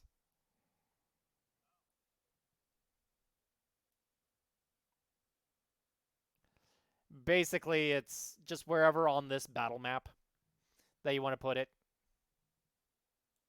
Let me zoom out so I can see where it was. Right there. That's gonna be the get out point.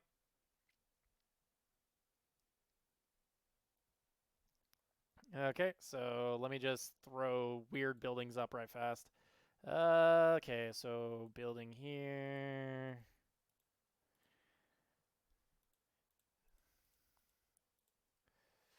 And here. Oh God, what am I doing? I didn't complete the square.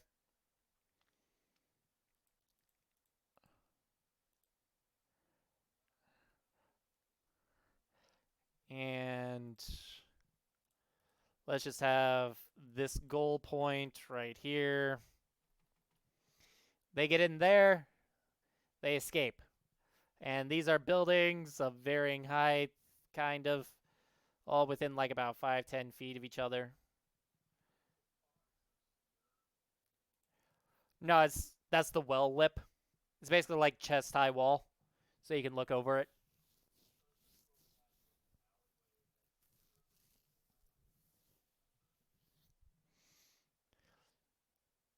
So, well, you're right next to a building, and this is a 10-foot tall building. So let's see. Uh,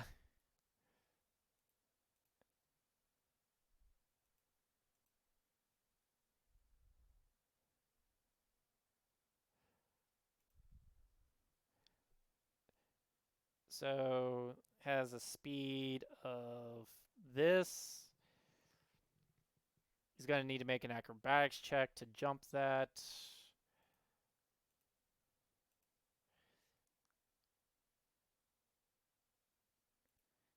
And he's going to basically end right next to you. And he's basically provoking an attack of opportunities. He runs past you there, Zach.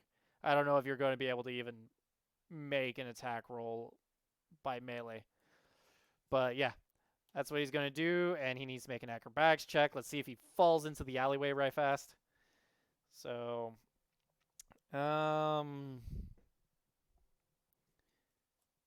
he gets that number.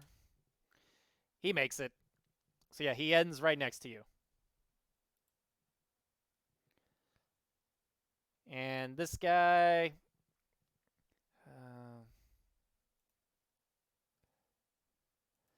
he's going to provoke. No, wait. Let's see if he. Let's see if he does not provoke an attack of opportunity from you. What's your CMD there, Cole?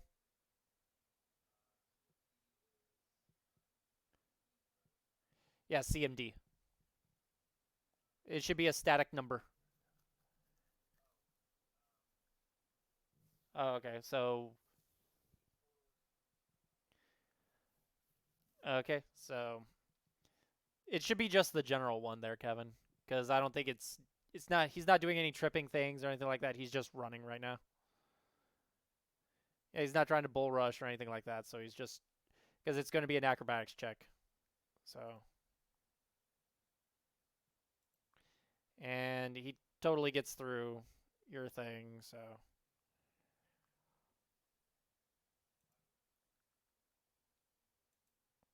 and he gets to there with 60 feet.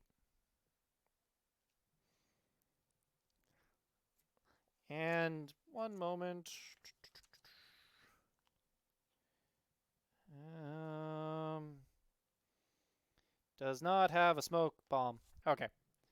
Anyways, Cole, it's your turn now.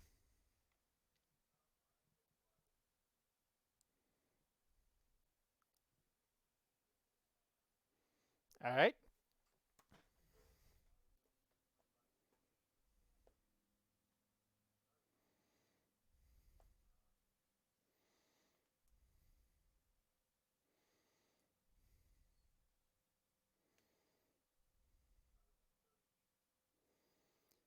Uh, there is a snap.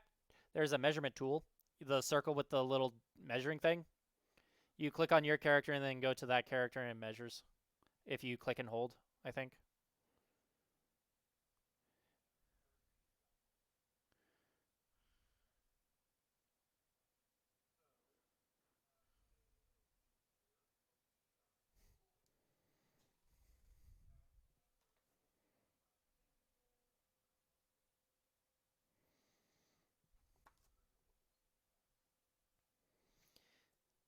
He's not immune to critical hits or sneak attacks, so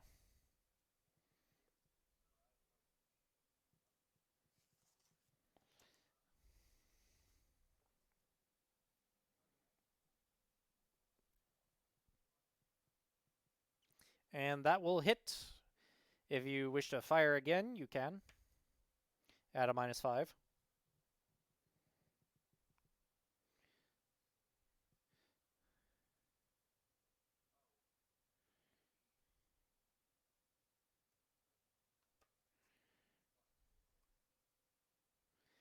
Okay, so I'll keep that in mind.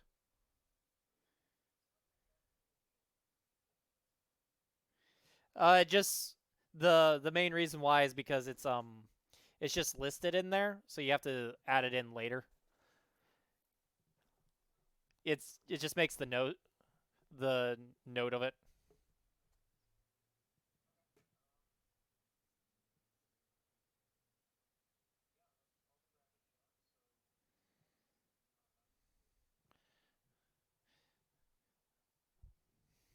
Okay, so that was a 19 then. That was a 19 to the or oh, you're just going to be making your second attack.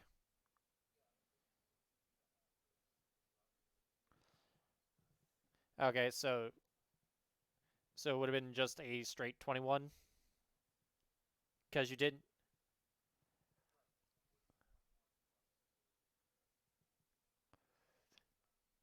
So I guess make another attack at your highest base attack bonus as well, or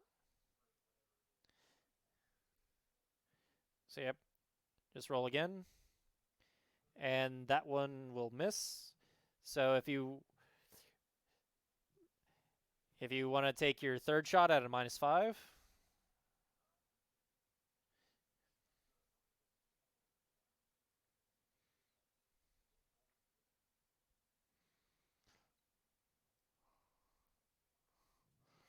Okay, so 10 points of damage to this guy.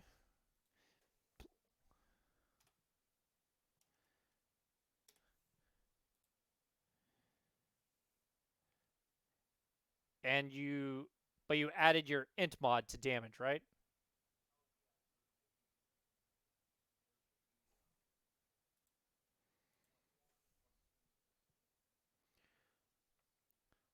So,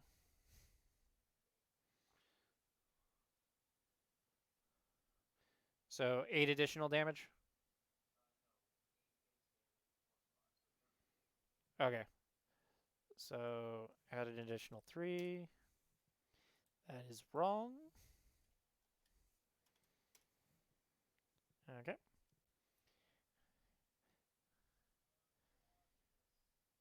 Are you going to move? That was just your standard to take that one shot, I guess. If you want to move, feel free to.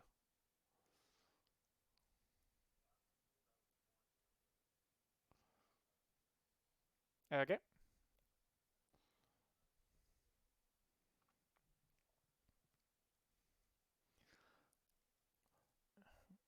All right. So, Murtavans, what do you do?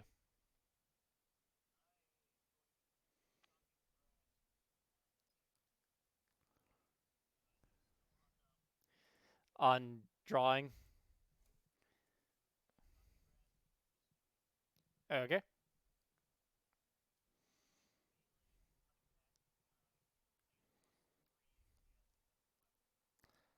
Yes, he does. I'm pretty sh- I'm pretty sure he tried to draw his sword just for defense purposes as he ran. So,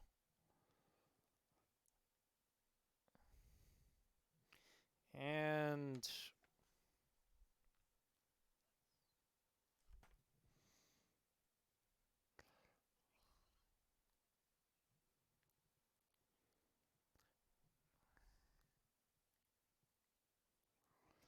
okay. So, yep, that touches. Oh yeah, touching is a hitting. So, oh, okay, yeah. So,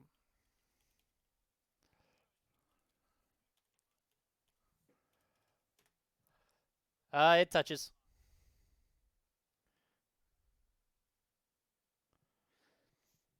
So, yep, go ahead, roll damage.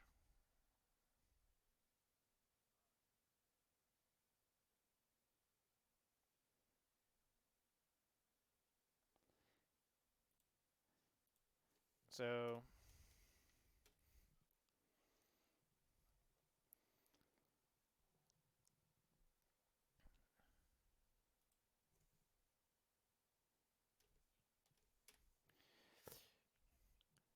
yep, he falls over unconscious. Very much so, looking not very good. Like, with your mask, you could tell he was very close to death.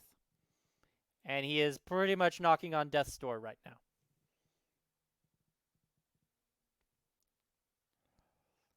Like, he's probably one round away from being completely dead. The Gorgon will try to take a pot shot at the fleeing person.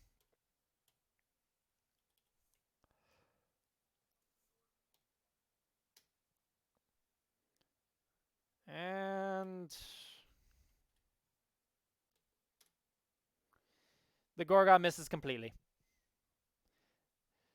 Feeling very stuffy in her hood, I guess, at this point. Not being able to account for the distance and everything like that without her extra pairs of eyes.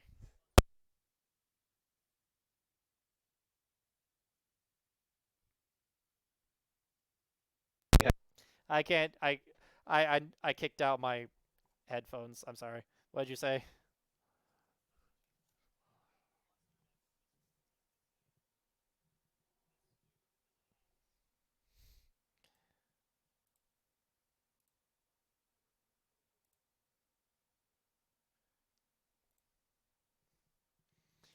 So yep. Cole, what do you do?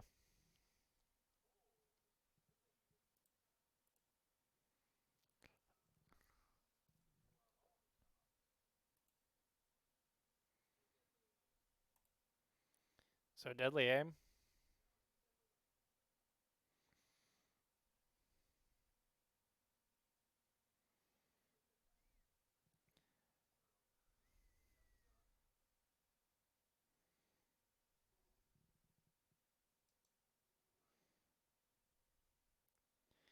Well, that will definitely hit his flat foot. Definitely.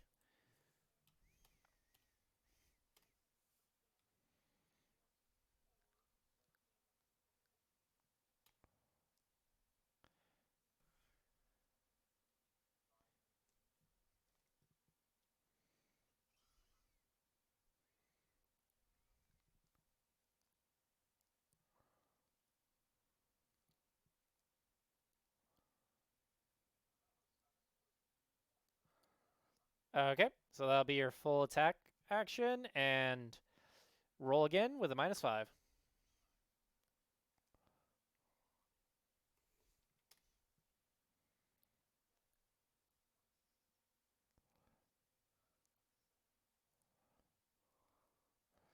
Okay, that'll definitely hit as well.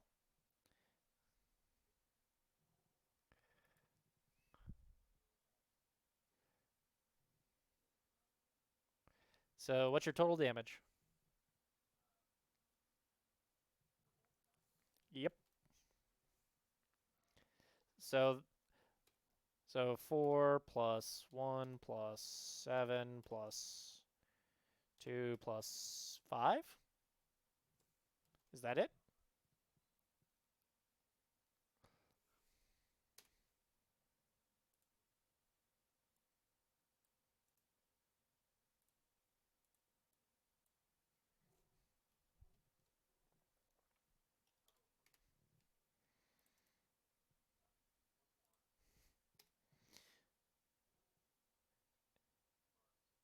And that drops him. If you want to hover over mine to double check all the numbers in there if they're correct.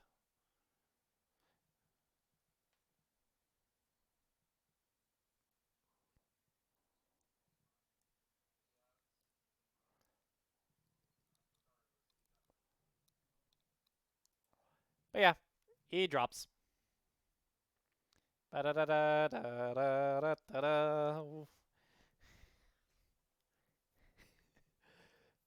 Let's he's dead. Like dead. No, I meant Kevin's character.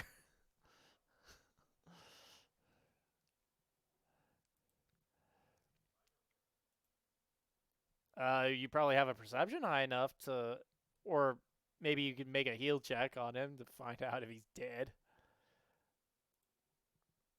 But yeah, you know he's dead.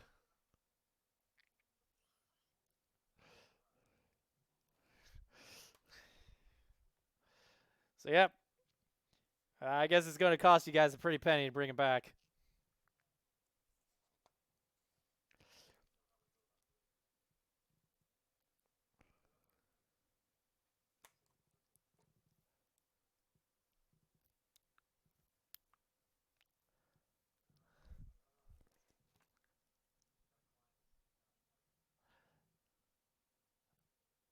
Climb check, I guess. That's good enough to get up there.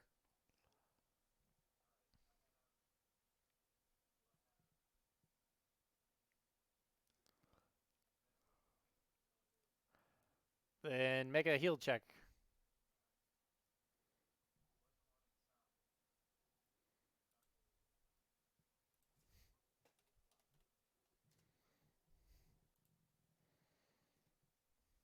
Nope, that's wrong.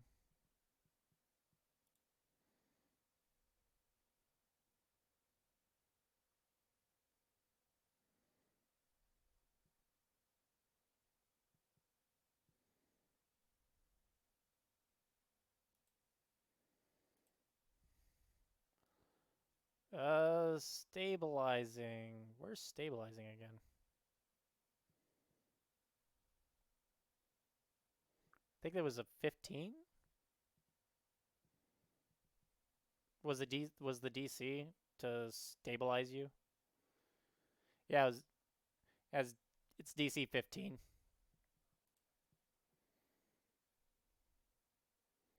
Okay. So, I guess he dies.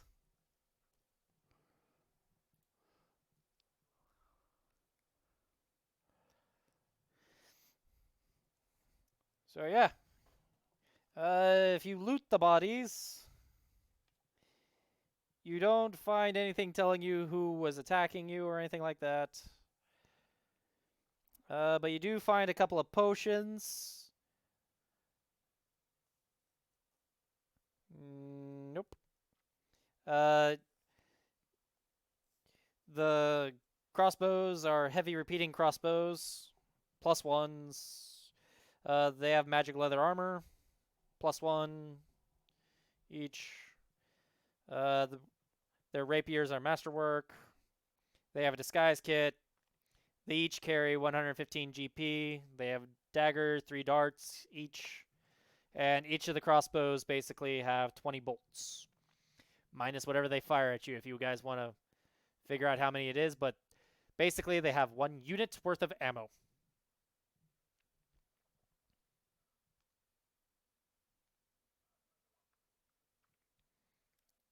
So, yep. There's 3 masterwork rapiers, so.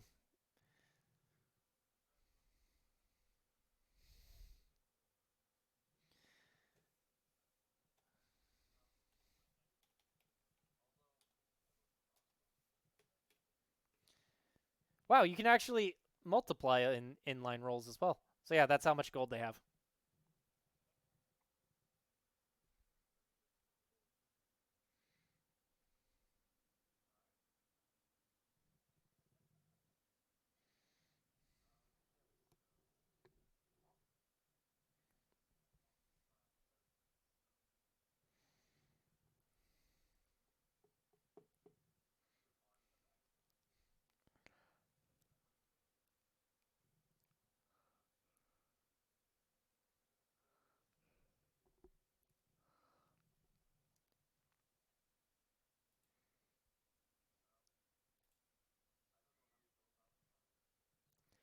You take them to a cleric and you spend about 5,000 gold.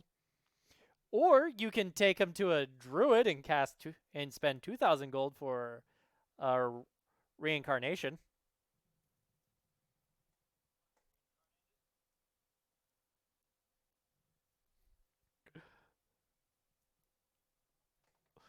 Depends on what you get.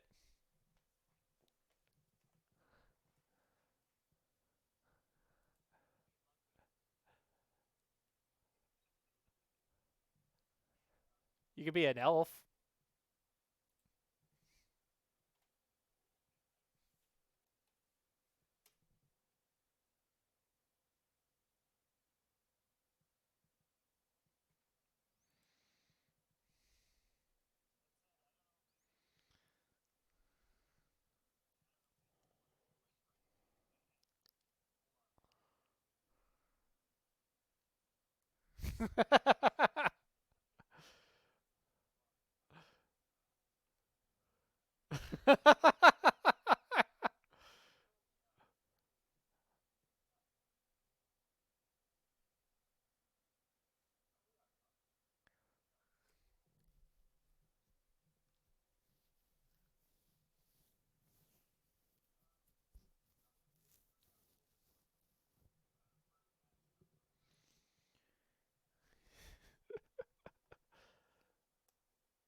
So yep, you supply the 5,000 GP at the temple wherever you take them. But yes, while you are doing the now here's the thing though. As basically as you're carrying this body to go get person resurrected, you get interrupted by a half-naked oiled servant coming up to you, Cole, and is like, "Her Excellency is bored and requires your attendance now."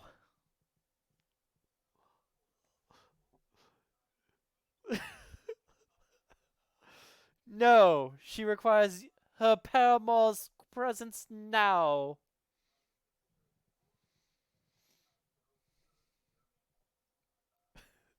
Well, you could always try to convince Murtavan to raise this person because he has a disc that lasts hours per level.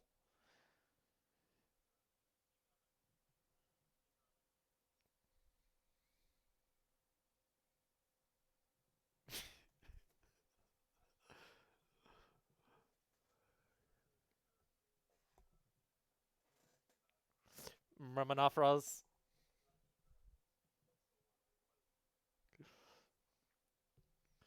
So you go to the boat with a dead body. Oh, God.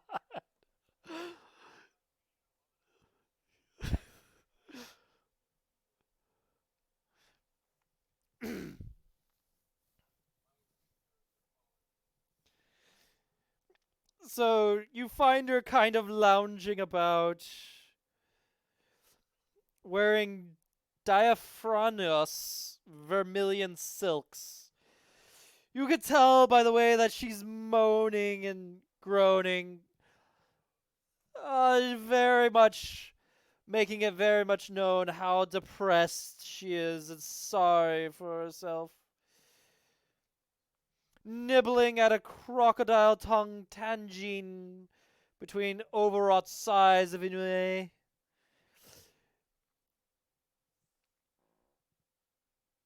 I do not know what it means.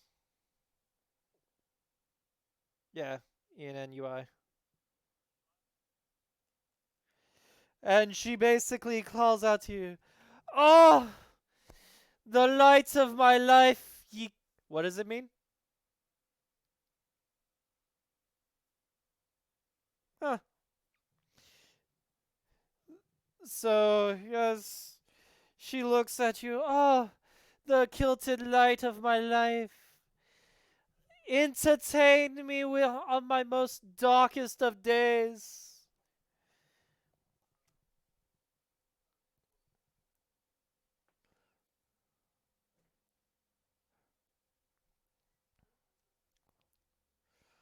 So entertain me. Come up with a way to entertain me.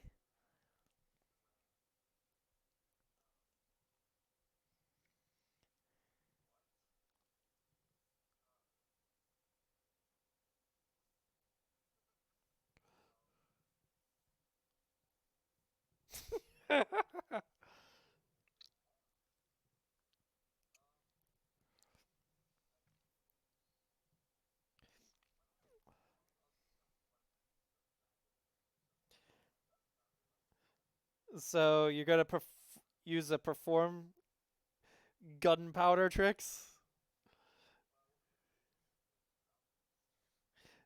Okay, so you're gonna use craft alchemy to entertain her? Okay.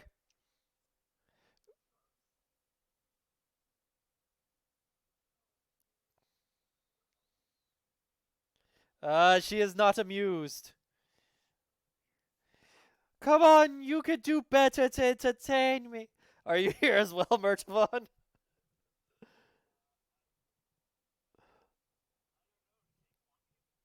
Uh, they just wanted the person. They wanted the paramod. Did you follow?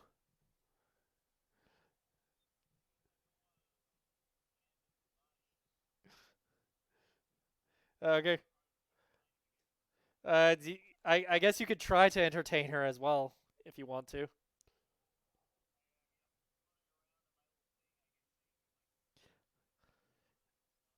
Are you gonna do a fly check to entertain her?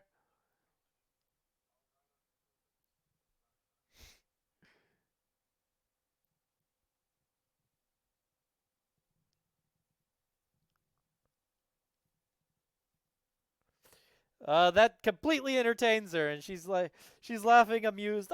Oh, oh, oh, yes. There's a good amount, as well as some people, and uh,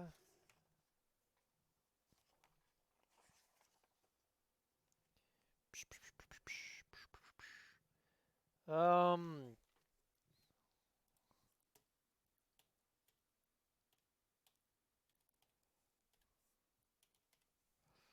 I guess you guys can roll a perception check if you want for just funsies.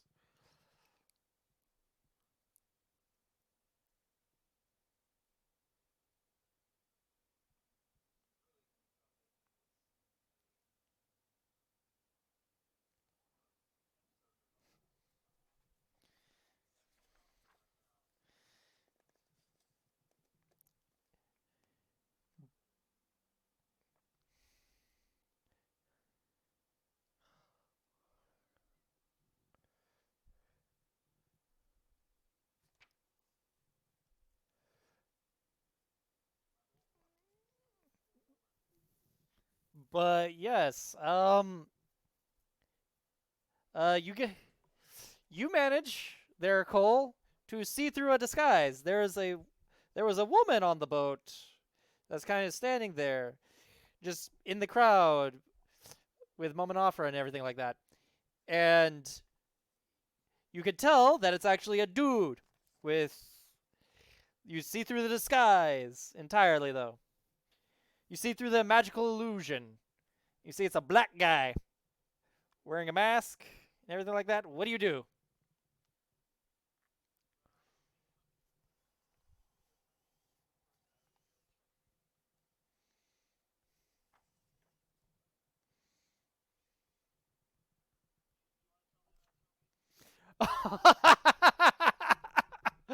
Okay. Do you know what a red guard is in Skyrim there, Cameron? So yeah, it's basically it's the African race basically.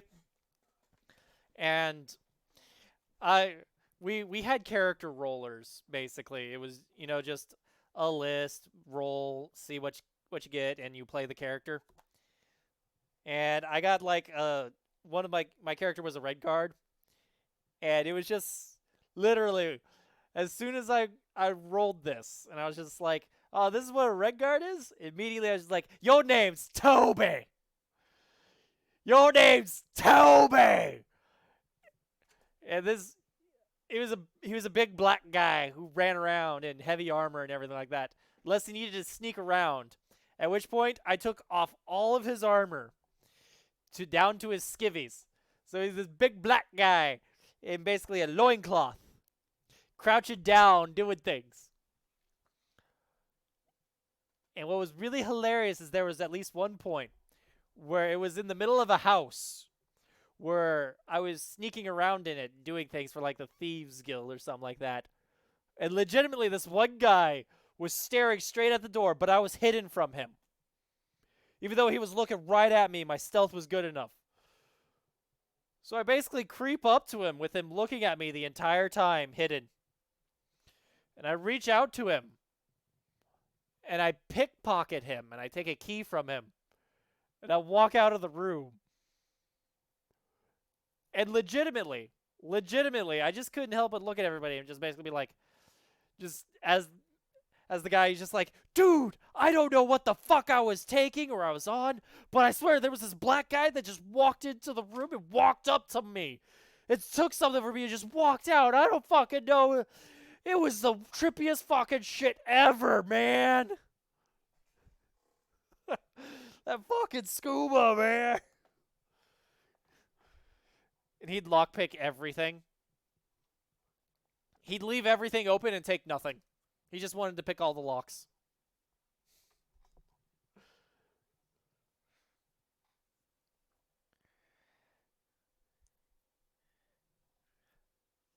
So yep, what do you do? Uh, I. So yep, let me just do this right fast.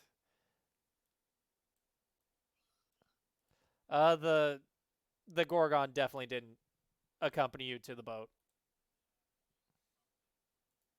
Was like peace.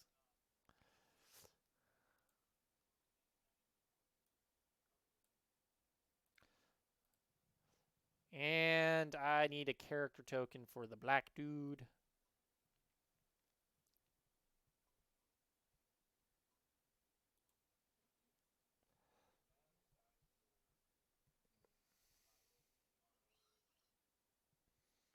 You know what? Screw it. Screw it. Screw it. Oh god, what the hell? I'm gonna make him this token.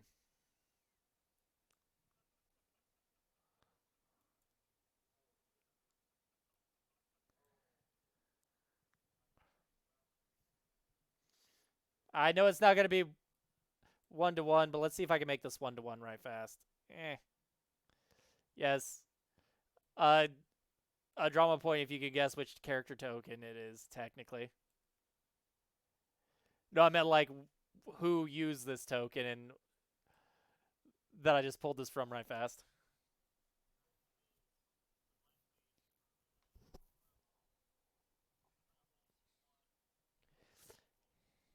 No, I meant like whose character token it was from that I used just immediately to pull it from.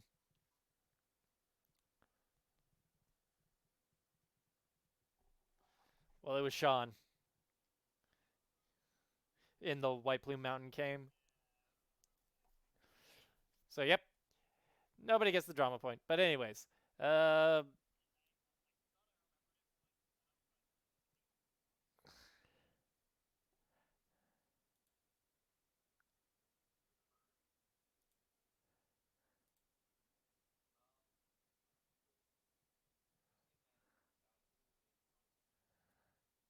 yep, just standing off to the side.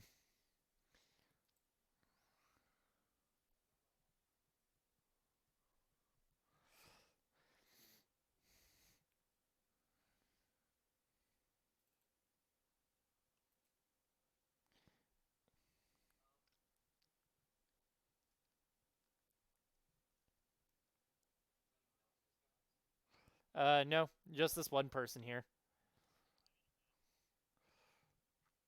But he is staring very intently at the little guy on the hoverboard. Very intently.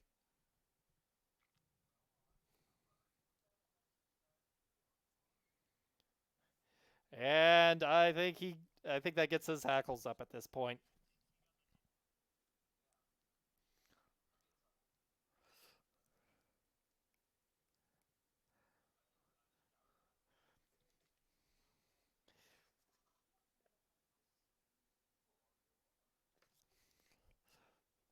The foe shall have his car back. Roll initiative.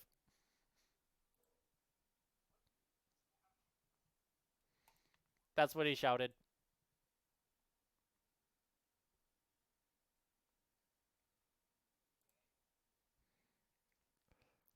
So, um,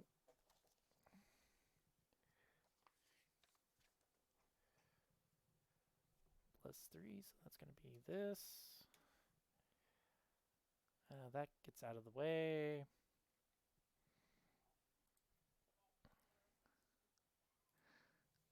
It doesn't add to his initiative, though.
So, yep.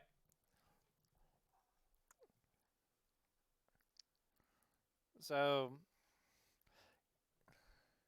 let me just do that. Okay. So, yep. Murtavons. What do you do?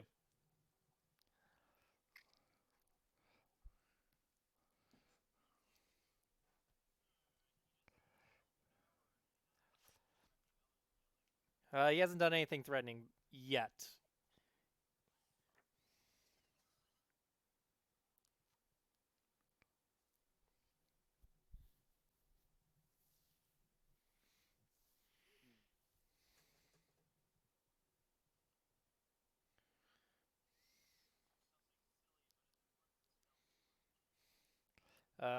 What's your silly thing?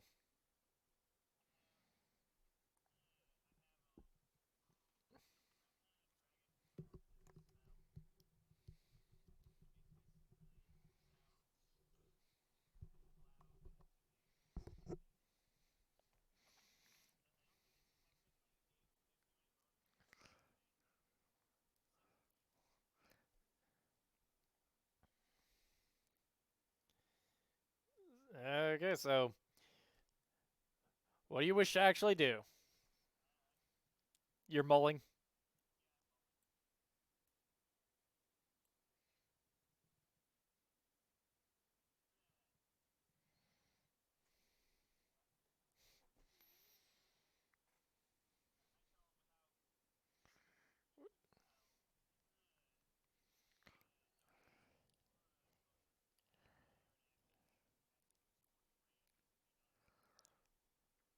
Okay.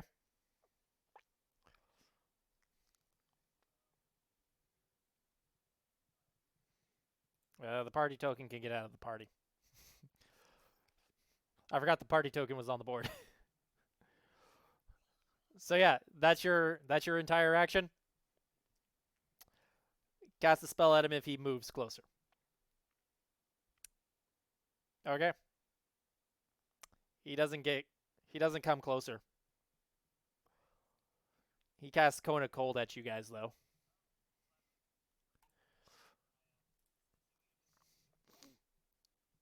He doesn't have to he doesn't have to move.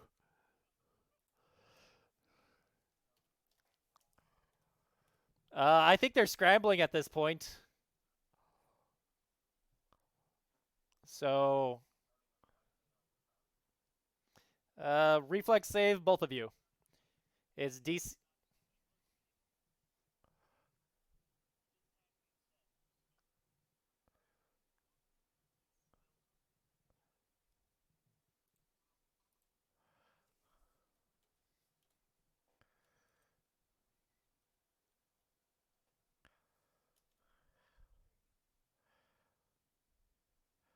So yeah, you're gonna take the full brunt of this, and you passed your reflex save there, Cameron.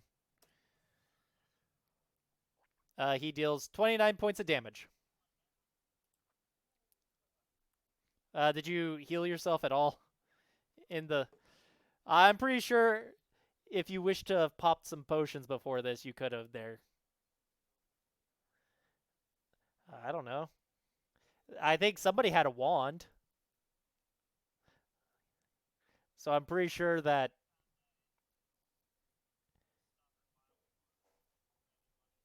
So I'm pretty sure you guys healed yourselves.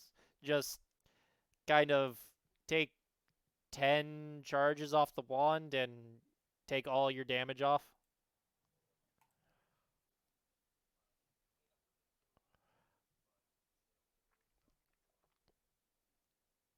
So yeah, you take half damage of 29 though.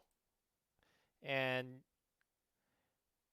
Murtavan, you take the full brunt of the attack.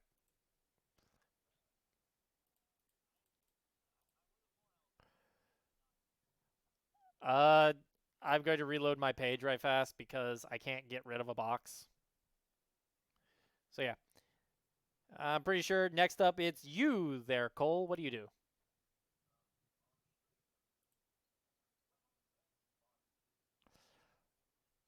It's probably on the deck of the ship.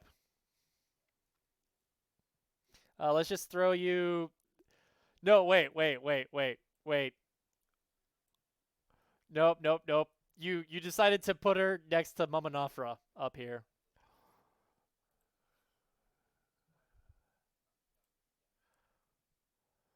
So was it in this? Was it in here that I linked her? Yes, it was. So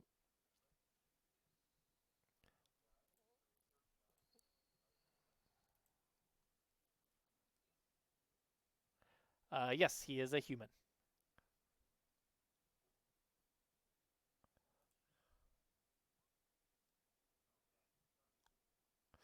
32 will definitely hit. Yep. Yeah, dice already rolled.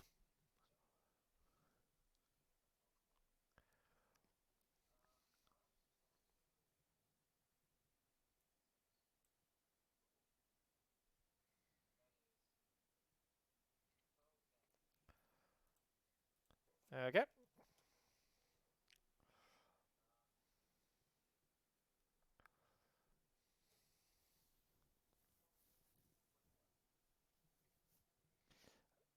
He is 15 feet from you.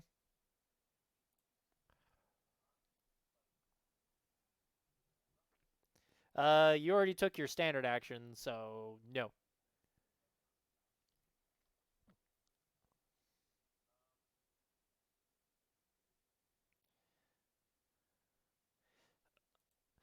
Uh,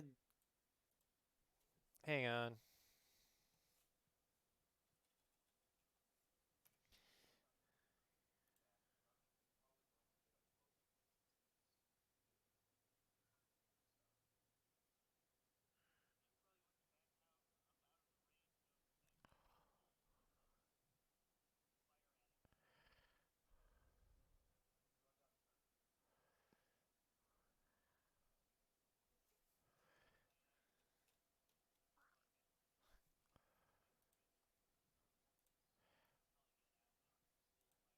The range is 60 feet. And it's a cone-shaped burst.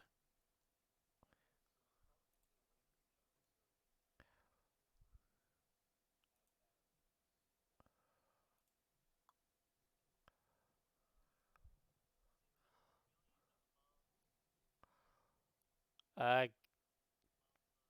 it's kind of a curtain pavilion, but yeah.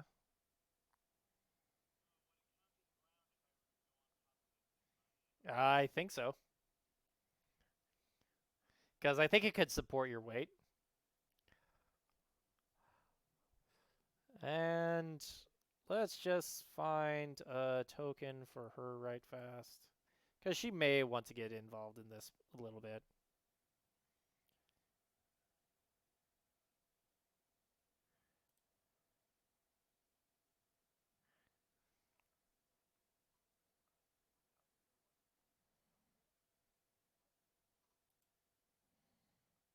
Uh,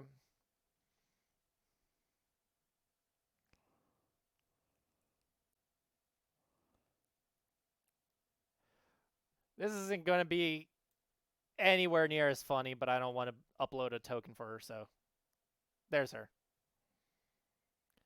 And add a turn, and her turn will basically be at the very end.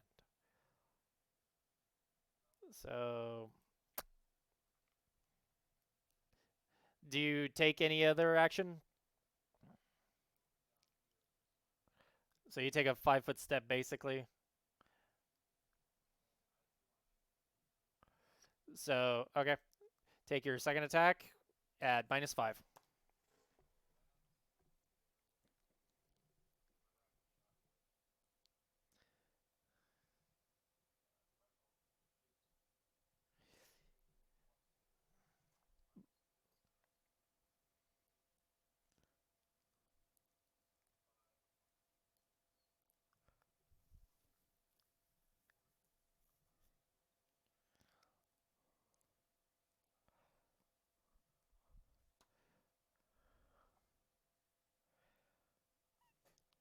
Okay.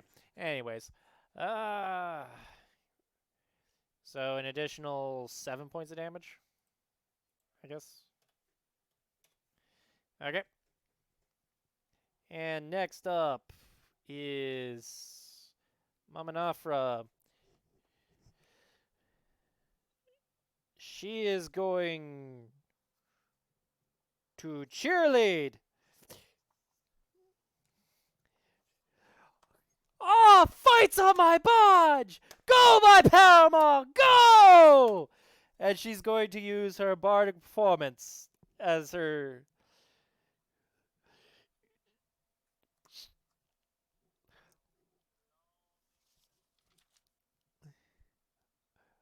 And you get a +2 to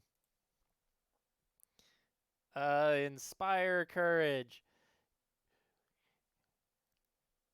The PCs shall receive a +2 on all saving throws against charm and fear effects, +1 competent bonus on attack and weapon damage rolls.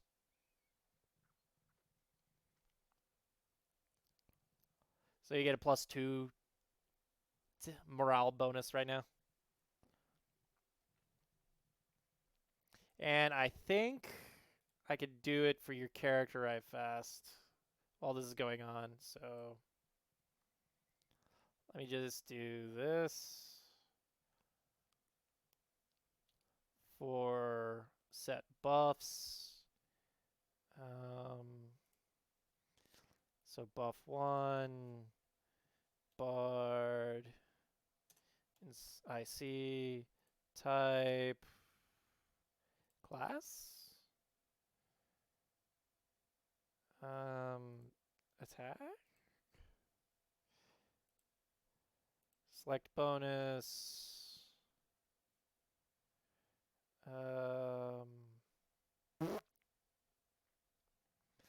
yeah, let's go for damage, morale, +2, buff 2, melee attack, morale, +2, and Let's just go with the NA.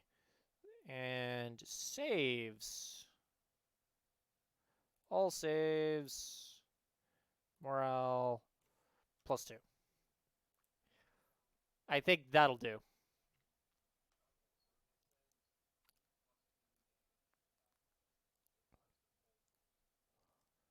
Yeah, it's just straight up. I think I just got all of it on your character sheet right now. So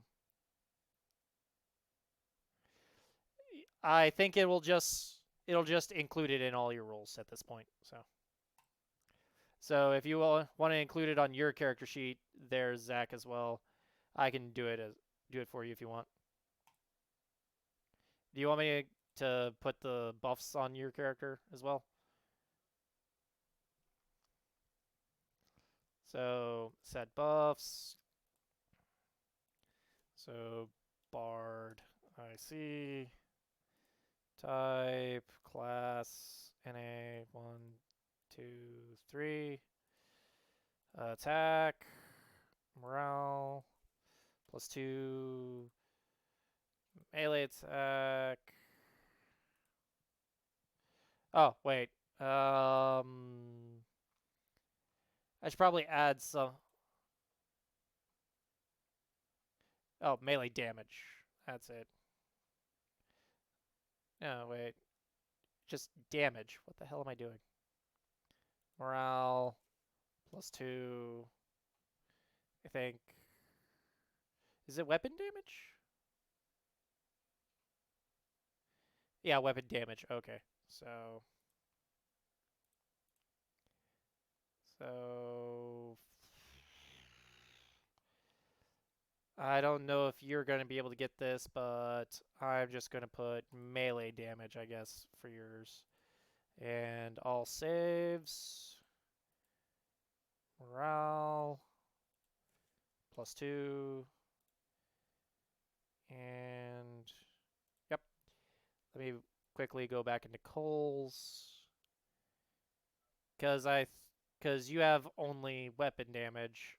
He has magic, so let's modify this. Oh yeah. Okay, I did that right. Attack. Yeah. Yep, Cole's is right. So, anyways. Is there a musical note in here?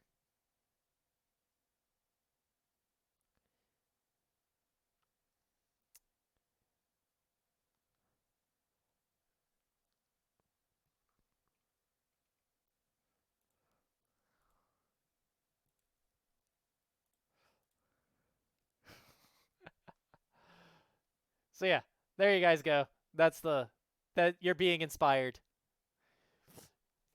Just imagine your minds are going the blah, blah, blah, from her cheerleading and singing as her day is becoming more brighter. So yeah, Murtavan, what do you do?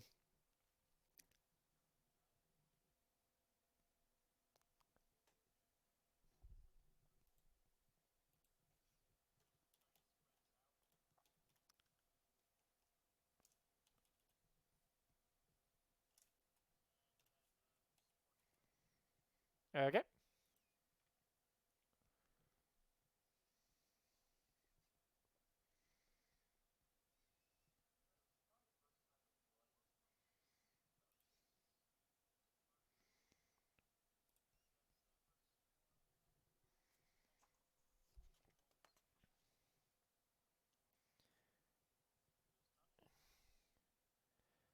Uh, yes, these are touch attacks. So both of them touch.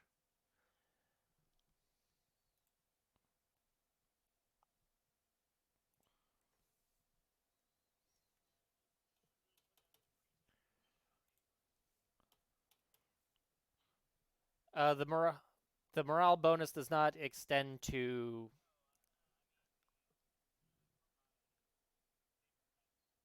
Yeah. So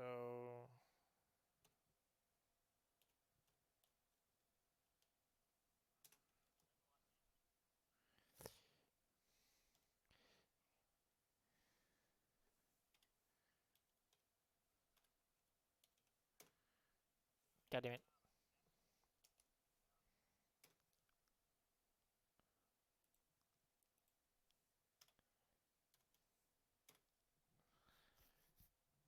Okay, so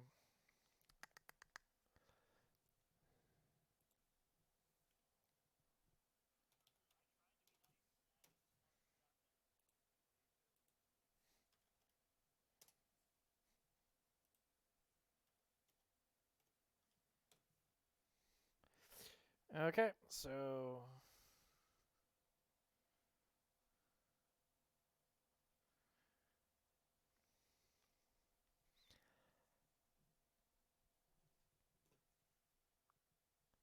um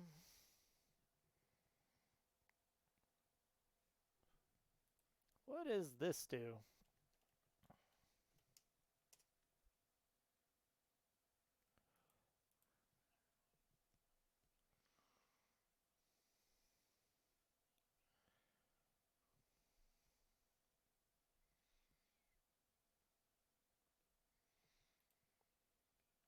So yes, this guy casts Blink on himself. So so remind me, because each of you basically has a 50% miss chance now.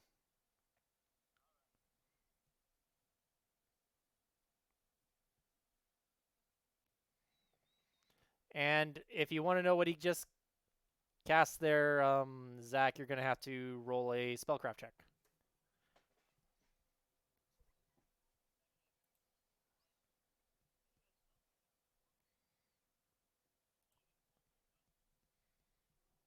Yeah, that's not gonna be enough to know what he cast. So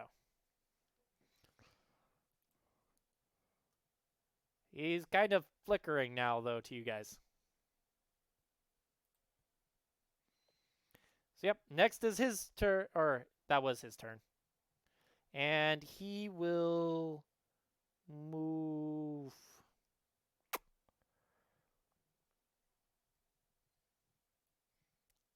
over 5, 10, 15. I guess here-ish. He'll just move here-ish. Cole, what do you do?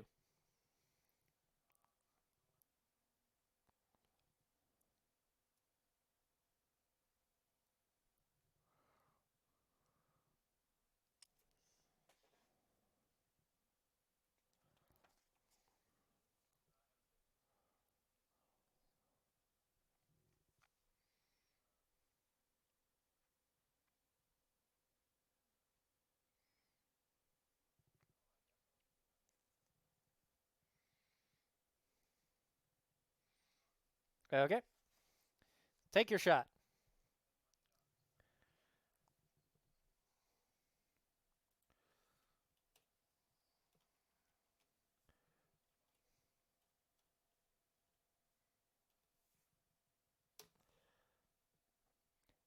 Okay. And you hit. So he hit. So 12, 16.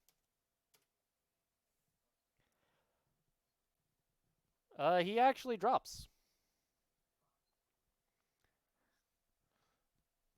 Zach did a ton of damage, and you did a ton of damage too.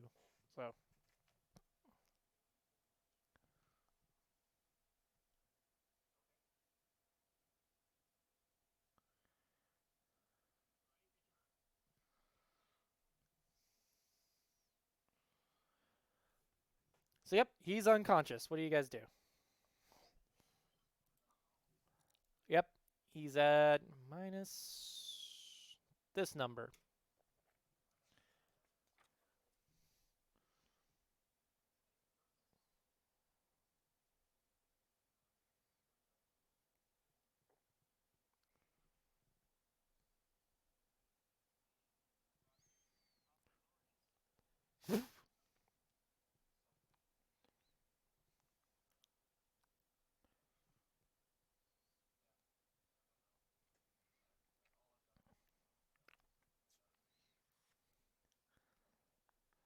So yeah, If you want to make that heal check,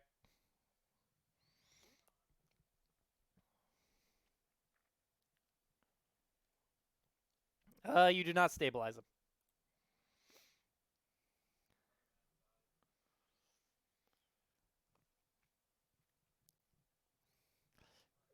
So are you guys crowded around him?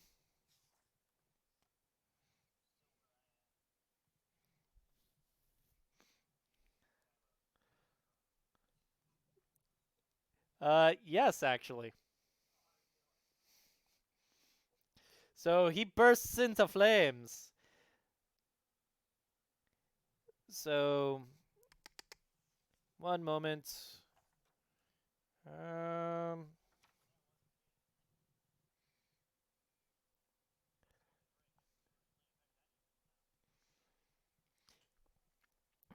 Basically, as you're trying to stabilize him, as you're pulling clothing off, you find some weird carved-in tattoos that kind of just um start glowing, and then fiery snakes whip out of his body in a 5-foot radius burst.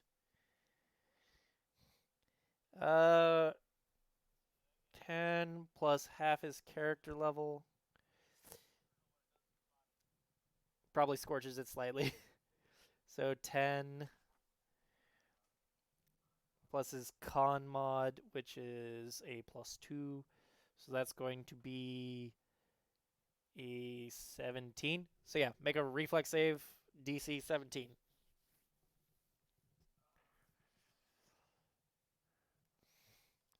So you take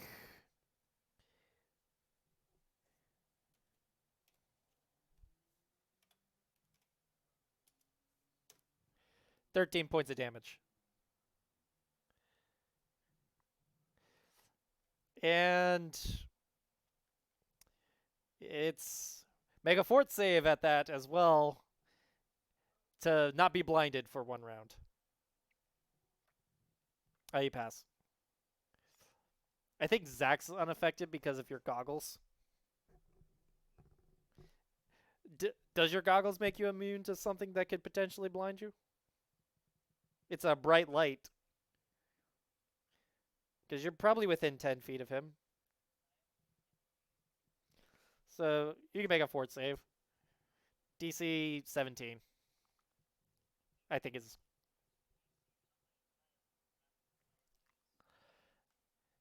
It's only going to be 1 round and the combat's over. It's just hilarious to see if you were blind and see if you fall off your disc.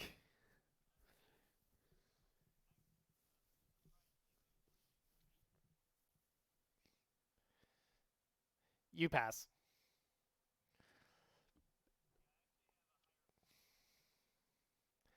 So, yep. He's a sorcerer.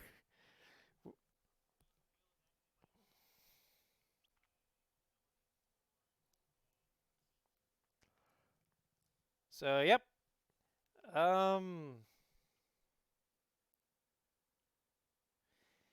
All of his gear is actually still there.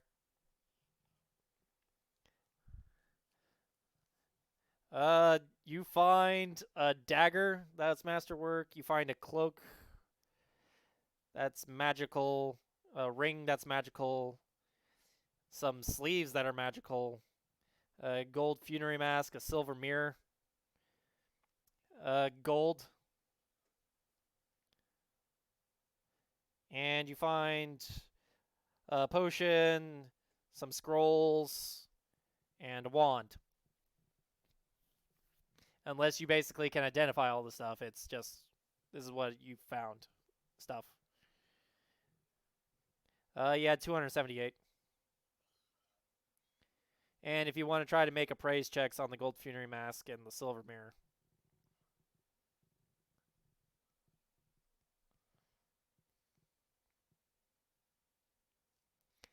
Uh, you think the silver mirror is worth about 750 GP? And Murtavan, you definitely know that the silver mirror is worth 1,000 GP and the funerary mask is worth 50 GP.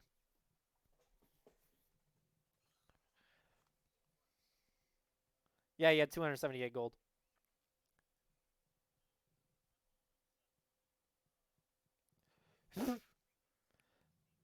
I'm pretty sure. Because they can hawk it off. They could count it as a donation.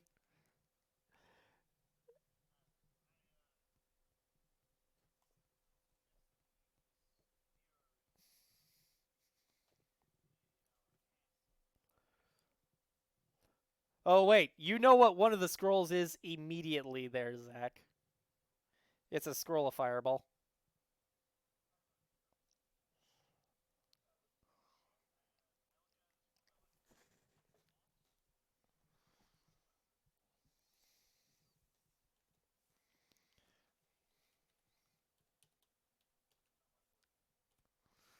I'm just going to list them here because you'll probably get Kevin back up in a little bit. So scroll Fireball.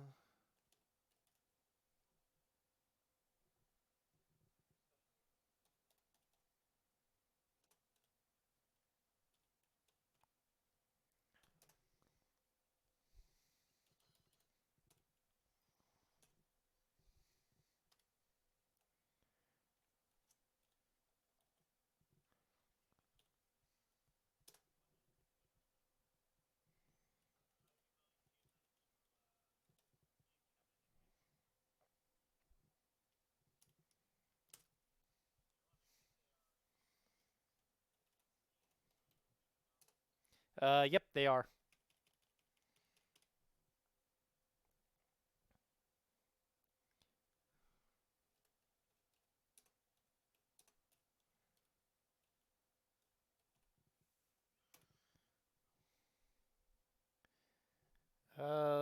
Let's go with yeah, just these many charges.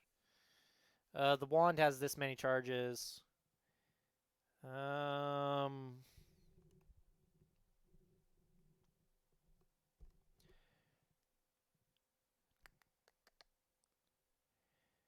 and I'm not gonna give you the gimme for those magical items. You're gonna have to go get those identified, or have Kevin identify them for you. And I'm just going to quickly list what the potions were that the assassins had on them.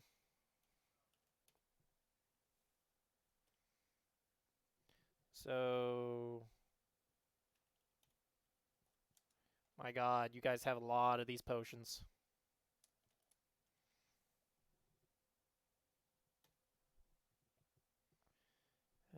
C. Oh, CSW.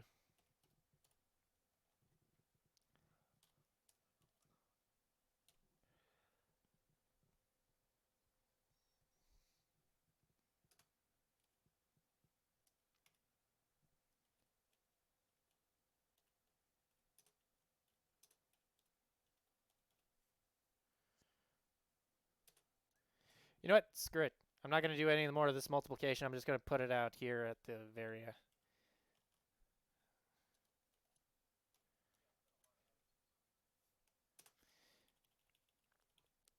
Eh, eh.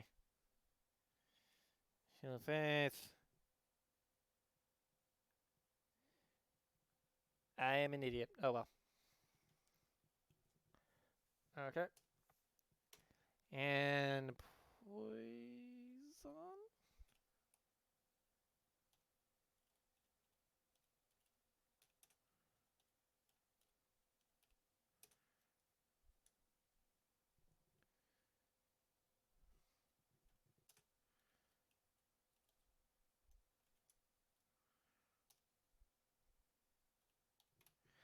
Okay. And they were carrying poison on them as well. The assassins had. So yeah, if you want some actual good armor, the um the assassins had +1 leather armor.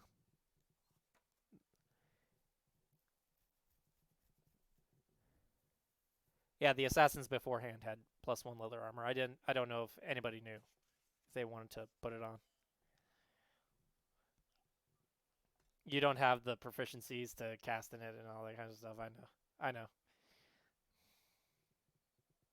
You should. You have fighter.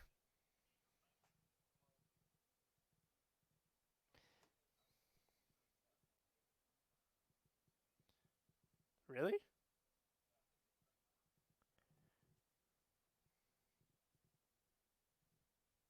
Oh, you still get proficiency using all of them. You just don't get bonuses for it.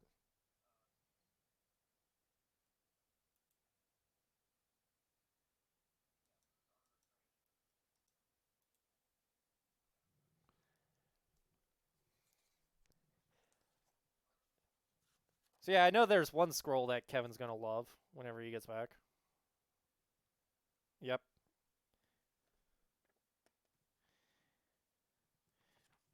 I don't know if you're gonna be able to cast the spell, but you may be able to write it into your book to cast later, I guess.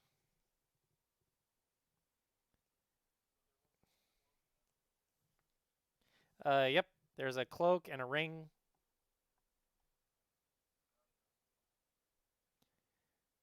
Yep.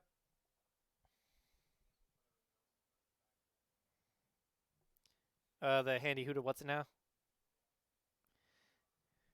So yep.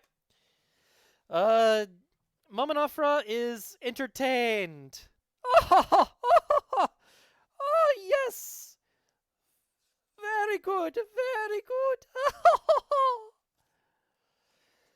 Oh yes, death, glorious entertainment.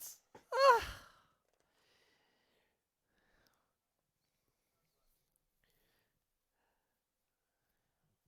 Oh. As she walks up to you and gives you a nice big sloppy kiss on the lips.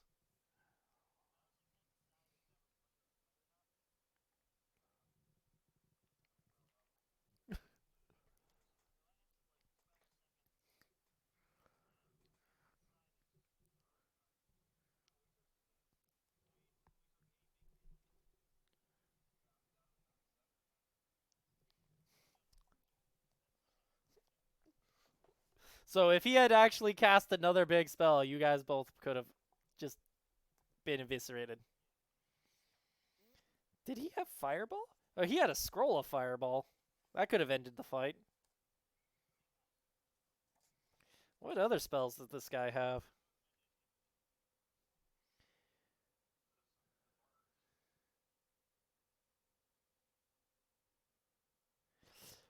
He could have cast Burning Hands. That may not have ended you guys, but it probably would have fucked you up slightly.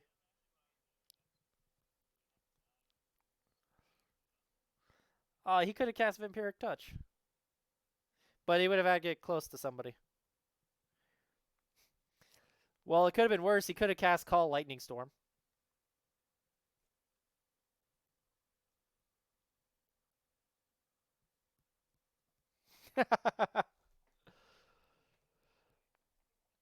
So what do you guys do?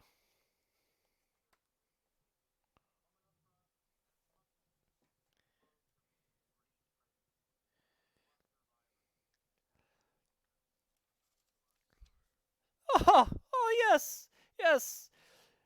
One moment. As she basically calls for a guard. God, God. And a guard basically comes up and she's like, "Bring me a diamond for them right fast." Oh, yes, such death. And eventually the guy comes back with a 5,000 GP diamond and he's just like, "Take this." Oh, yes. But Cole, you get to stay behind.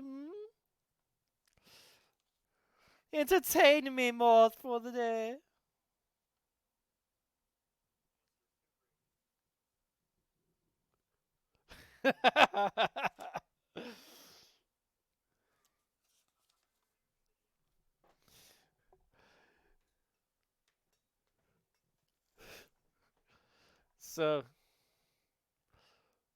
so, yep. You guys basically get, go and get Eklis revived. You stay with Momonofra for the rest of the day, having to entertain her. And this is a good spot for me to bring the break about. And then you guys can get on with finding the goddamn place and asking permission and all that kinds of jazz. So I will catch you guys in about an hour or two, maybe. Mainly because making sucker rod mix is going to take for fucking ever. Legitimately, it's going to take me an hour to pump the goddamn resin. It shouldn't take me that long, but it's going to. So